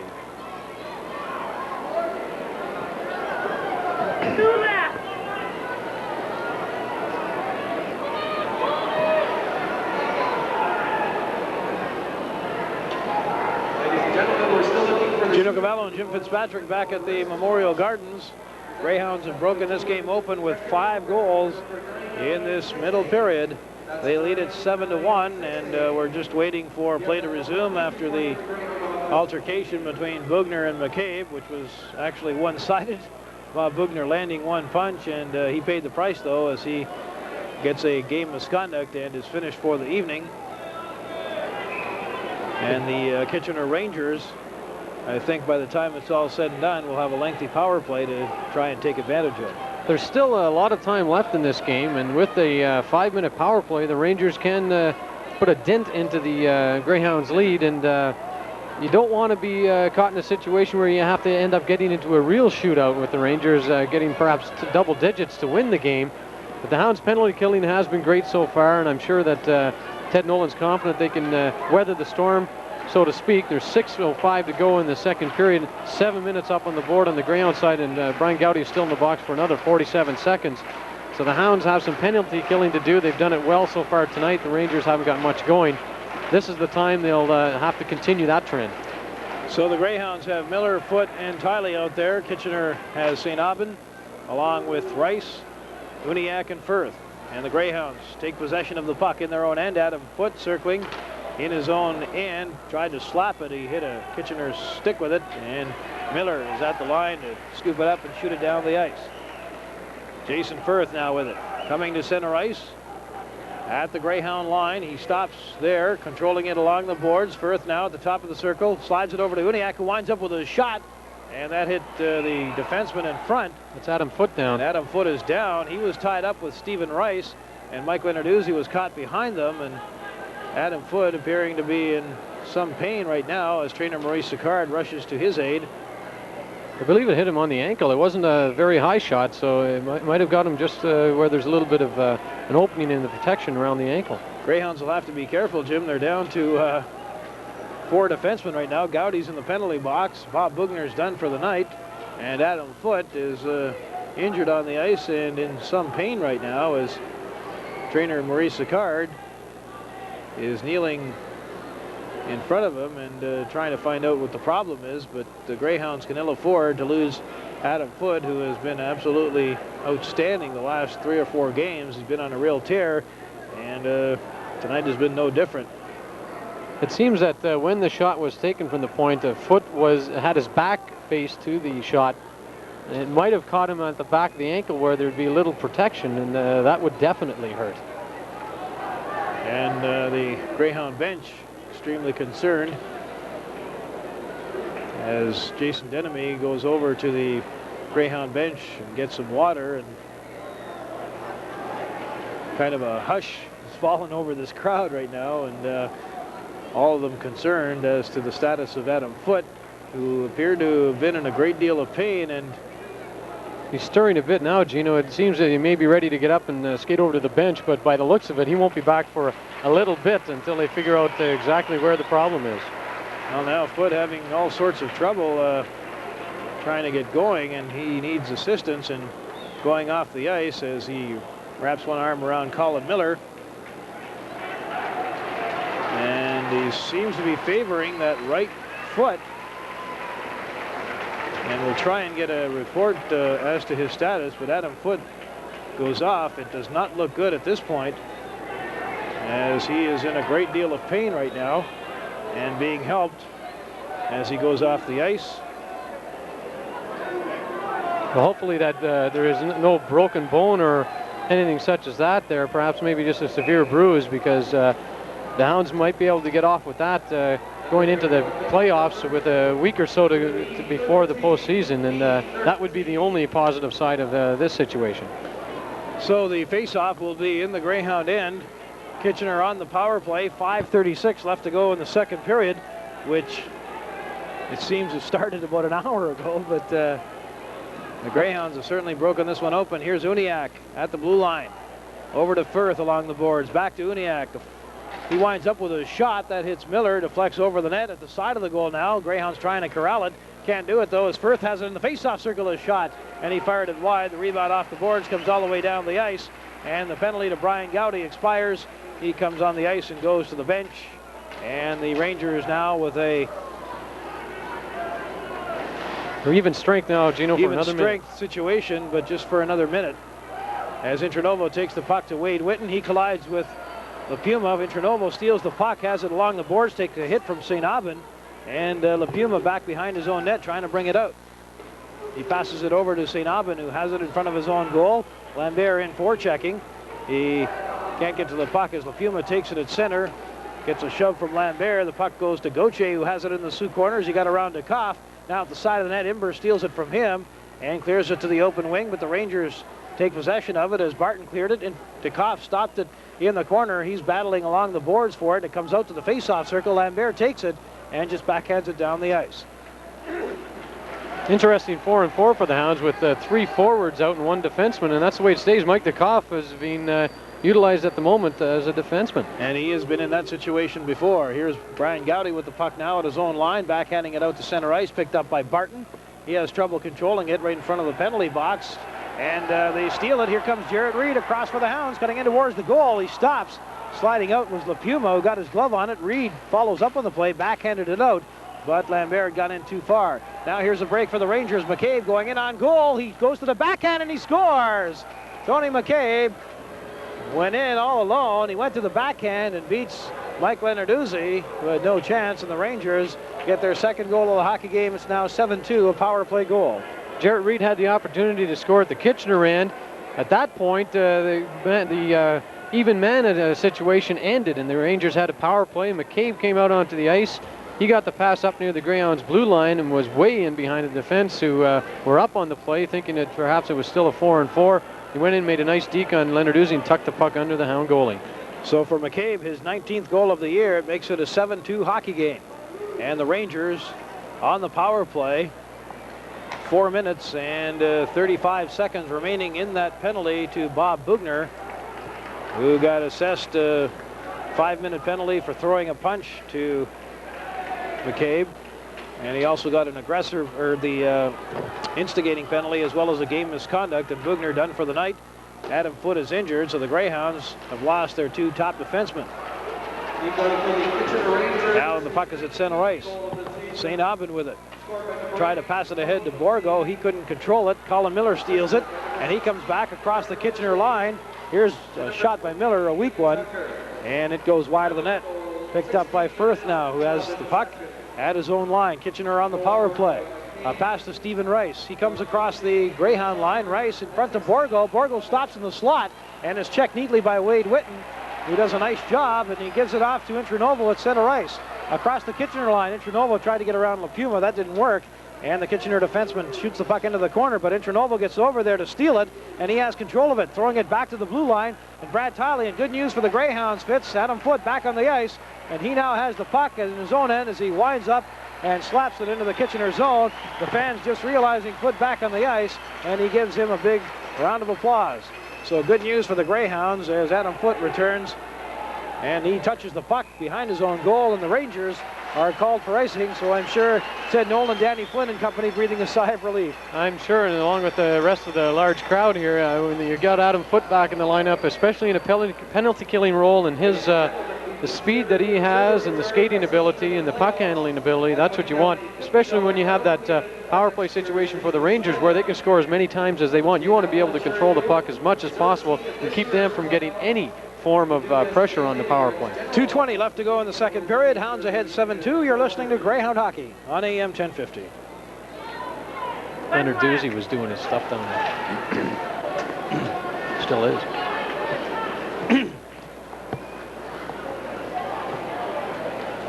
Chris LaPuma with the puck at center ice, shooting it into the Greyhound corner. It comes off the boards. Imber, first man there, trying to get it away from Gauthier, does. However, the Rangers keep it into the blue line as LaPuma shot it towards the goal, but Imber stopped it, and now he's hauled down. Adam Foote takes the puck and shoots it down the ice. 2 minutes and 50 seconds left in the Kitchener power play. Williams missed the puck along the wing. LaPuma picked it up, though. He's met there by Kowalski, who slaps the puck into the corner. Now takes LaPuma out of the play. And Kowalski following up and takes the puck along the boards. He's hit by McCosh now. Kowalski trying to get a whistle. And finally they whistle it down. Good work by the Greyhound forward Kowalski, who never let up for an instant, Jim, and as a result creates a face-off in the Kitchener zone. Well, Gino, trying to pick 3 stars for tonight's game could be difficult, especially if you're looking at the Greyhounds, because a lot of players have played well, and Kowalski among them. He has played sparingly on the 4th line, but when he's been out there, he's been effective, and now in the penalty-killing role, he's doing a good job as well. Colin Miller out there with Denny Lambert, Adam Foote, and Brad Tiley. And Colin Miller playing one of his better games. He's got 2 goals tonight and really got the Greyhounds going as they struck early, and he's also picked up 2 assists. Puck comes back to the blue line. Brad Tiley plays it at center for Adam Foote at his own line. He winds up and slaps it the length of the ice. Stopar blocks it behind the net. He got a piece of it. Uniacke in the corner now. Gave it up as Lambert got in there quickly. He controls the puck in the corner. Uniacke in on Lambert. They try and tie him up. Lambert still comes up with a puck, trying to get it out in front to Miller. However, Lambert just couldn't capitalize, and back comes Firth for the Rangers. A pass to Rice on the left side. He's across the line as he's nudged by Lambert, and the Rangers are called on the offside. Kitchener will finish the period on the power play. Still 2 minutes and 6 seconds remaining in Bob Bugner's major. 1:11 to go in the period. As you said, Rice was nudged by Lambert another 2 inches, and he would have been decked by Lambert. Rice not paying attention to Lambert coming crossways on the ice, and he would have been in 7th heaven if he would have been hit hard. So the face-off will come outside the Greyhound blue line as Miller goes in to take the draw against Joey St. Aubin. 7-2 Greyhounds. It was close after 20 minutes of play, but then the Greyhounds just came to life here in this second frame, scoring 5 big goals. Here's Firth for the Rangers, shooting it into the Greyhound zone. Greyhounds come right up with it, though, and Lambert at his own line immediately shoots it into Kitchener territory with less than a minute to go in the period. John Uniacke picks up the puck behind his own goal, now decides to bring it out carefully at his own line. Uniacke stick handling to center ice. Winds up, slaps it into the Greyhound zone. It wraps around the boards. Lenarduzzi stops it behind the net. Tiley rushes in to get it. Takes a hit, but he got rid of the puck in time. Imber in the corner trying to tie up his man. That's Firth.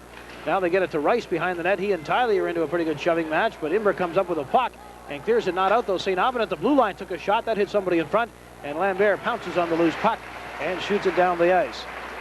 25 seconds left to go in the period. Here's St. Aubin with it in his own end. Carefully bringing it to the blue line, trying to get away from Matzos. Now steers it to Firth. He gives it to Borgo. That rolls off his stick, and Adam Foote takes it and shoots it down the ice. Back to get it is St. Aubin. 12 seconds to go in the period. Greyhounds ahead 7-2. Kitchener on the power play. St. Aubin passes it to Firth. He loses it as he left it for Uniacke. Now the Rangers really unorganized on this power play as Rice takes it. That is the Kitchener Greyhound line. The buzzer goes, ending the second period of play. And the Greyhounds lead it 7-2. And what can you say, Fitz? It was a period dominated.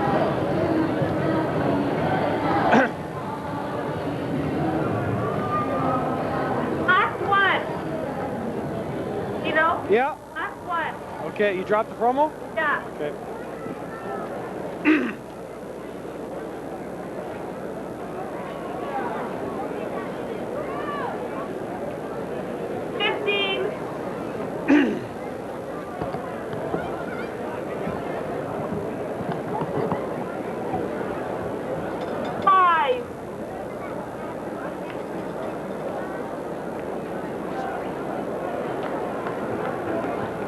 Welcome back to the Memorial Gardens. I'm Gino Cavallo along with Jim Fitzpatrick as we get set for period number 3, and the Greyhounds in control, leading it by a score of 7-2, and the Rangers will start the period with a power play advantage. 55 seconds still remaining in that major that went to Bugner late in the second period. And from the faceoff, Miller gets possession of the puck, clears it to Tiley in his own zone.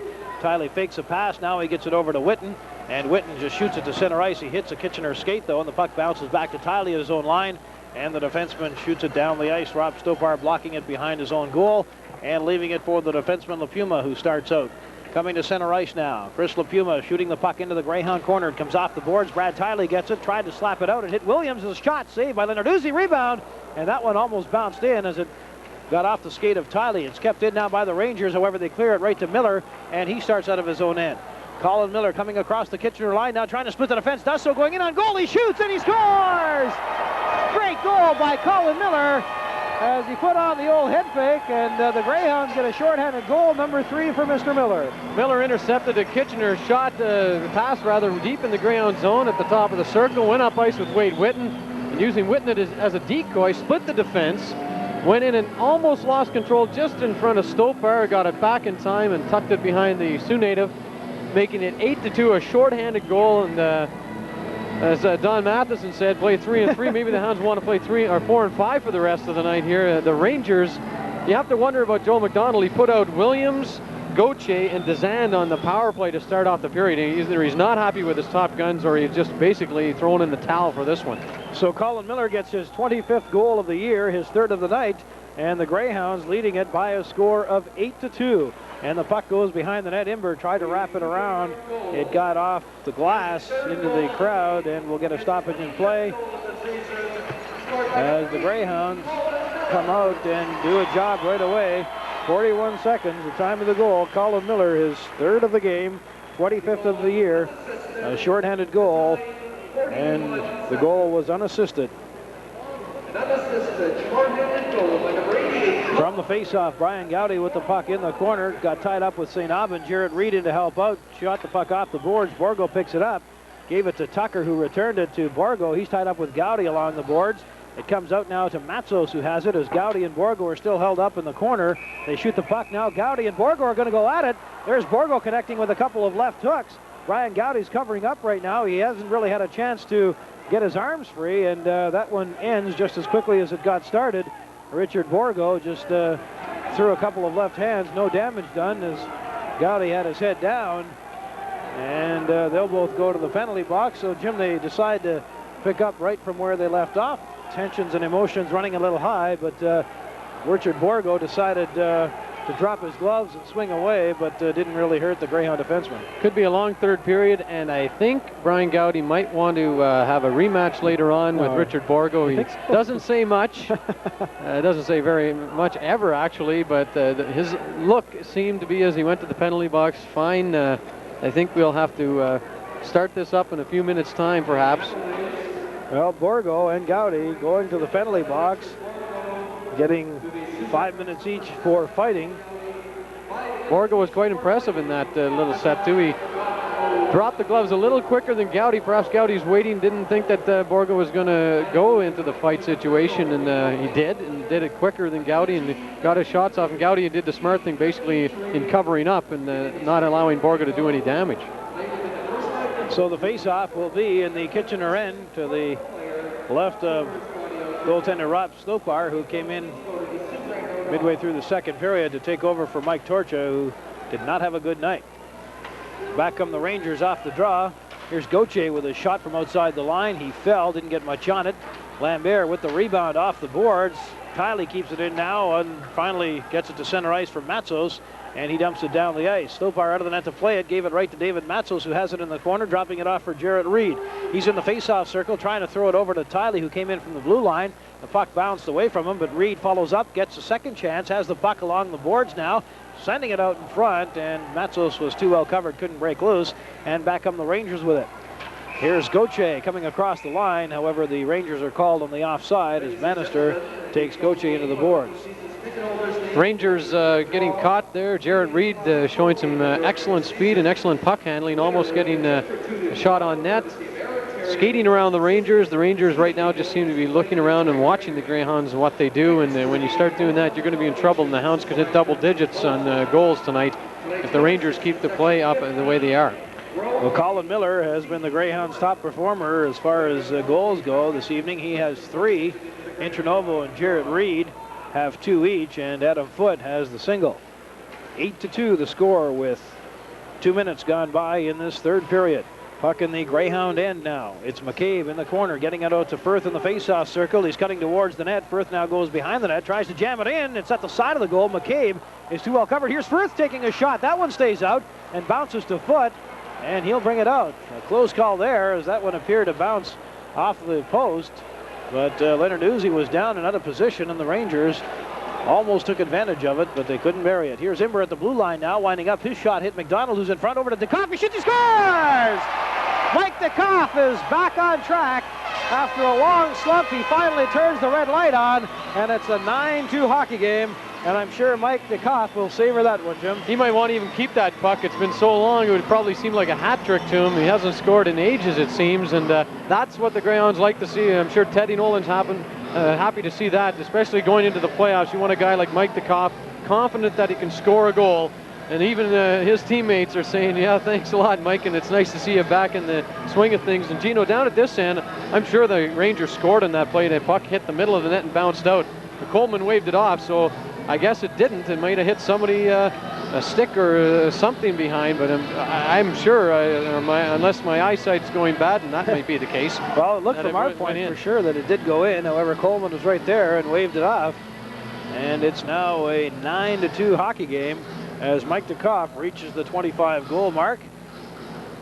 And it's Miller, Denemy, and Yob out there. From the face-off, puck tied up at center ice as Firth falls. Yob comes over to get the puck. He's being hounded by Rice, who falls. McCabe picks up the puck now and gives it right to Colin Miller. He circles in his own zone, a pass to Denemy, who takes it to center ice across the Kitchener line. He gets around LaPuma, who's taken into the boards now. They try and tie it up along the boards, and the Rangers come up with it.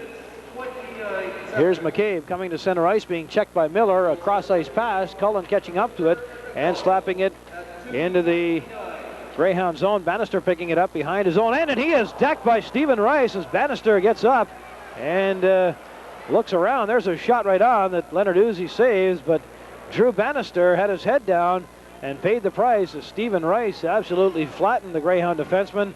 But Bannister, being the tough cookie that he is, got up quickly and got right back into the play. Knocked the helmet right off him. Stephen Rice, a very stocky individual, and he showed in the World Junior Championships that he could dish out the body and play a solid game. He hasn't done it a lot tonight. He's tried to do it in a couple of instances. In the first period, he tried to throw the body around to get his team back in the game, and there he just leveled Bannister. From the faceoff, McCosh at the blue line winds up with his shot. Lenarduzzi makes the save. Rebound to Imber in the corner. He passes it to Miller in the faceoff circle, who backhands it to Denemy, coming up to center ice. Drop pass to Miller. He didn't expect it, and Dezane is there to scoop it up for the Rangers. Knocks it off the boards, too far for McCallion. And Adam Foote takes it at his own line. Off the boards for Miller at center. He's having trouble controlling it. Now Miller circles to get away from his man McCallion and gives it back to Foote, who slides it over to Imber. Imber gives it right to Allen, who shoots it into the Greyhound zone, but the Hounds will get back and cover up as Adam Foote takes it, goes into the corner, stops to get away from Dezane, goes behind the net, now clears it to Imber in the corner, and the rookie defenseman goes behind the net and stops as Dezane is in deep forechecking. Sean Imber comes up with it, a pass to Wade Whitten. 3 Greyhounds coming to center ice. Here's Whitten across the line.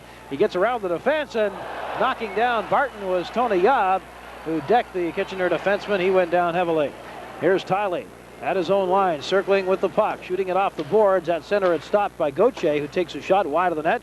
Rebound off the boards is taken by Bannister, and he brings it to center ice, a pass to Kowalski. He's across the Kitchener line. He lost the puck. Kowalski following up on the play, though, couldn't get it away from the Ranger defense, and it's shot down the ice as Brad Tiley comes back to get it. Behind his own goal with it. We've played 4.5 minutes of this third period. Greyhounds ahead 9-2. Here's Kevin Reed with the puck at his own line, passing it for Whitten. It went behind him, and the Rangers are able to regroup. Here's St. Aubin, and he is hit by Kevin Reed. Now those two glare at one another, and Reed goes after St. Aubin. We'll keep an eye on those two as Tiley takes the puck at his own line and shoots it out to center ice. Here's Kevin Reed trying to go after the puck at center. Couldn't get up to it, and Gauthier is hit by Tiley. Gauthier lifted his head just at the right time. Now Kevin Reed takes St. Aubin into the boards heavily, and back come the Greyhounds. Wade Whitten at center ice. Stick handling across the Kitchener line, goes into the slot with it. Here's Whitten winding up with a shot, and that one just went wide. And the rebound comes off the boards as it's taken by LaPuma. He stick handles the center ice and shoots it high in the air over the Greyhound net. It comes in front of the goal, and Narduzzi blocks it and leaves it for Brad Tiley as the Rangers change up. Here's Adam Foote at his own line, over to Matzos. At center ice, Matzos coming to the line, a pass to Jarrett Reed. He couldn't stop it, and it sails into the corner. It comes off the boards for Rob Frayne, who clears it around the boards, but Rice failed to stop it, and it's at center for Imber. He shoots it right back in. Rangers with the puck in their own end. Rice, a pass for McCabe, Firth. He's checked at center, and it goes into the Sioux corner, picked up there by the rookie Imber. He backhands it to the boards for Lambert and takes a hit from Rice as the Greyhounds clear it out to center ice. Frayne picks it up, shoots it back in. Lenarduzzi blocks it behind the net, and it's Imber again with it. 14 minutes left to go in the third period. Greyhounds ahead 9-2. Stephen Rice steals the puck in the Greyhound zone, clears it to the front of the net. Lambert is there to scoop it up, though. He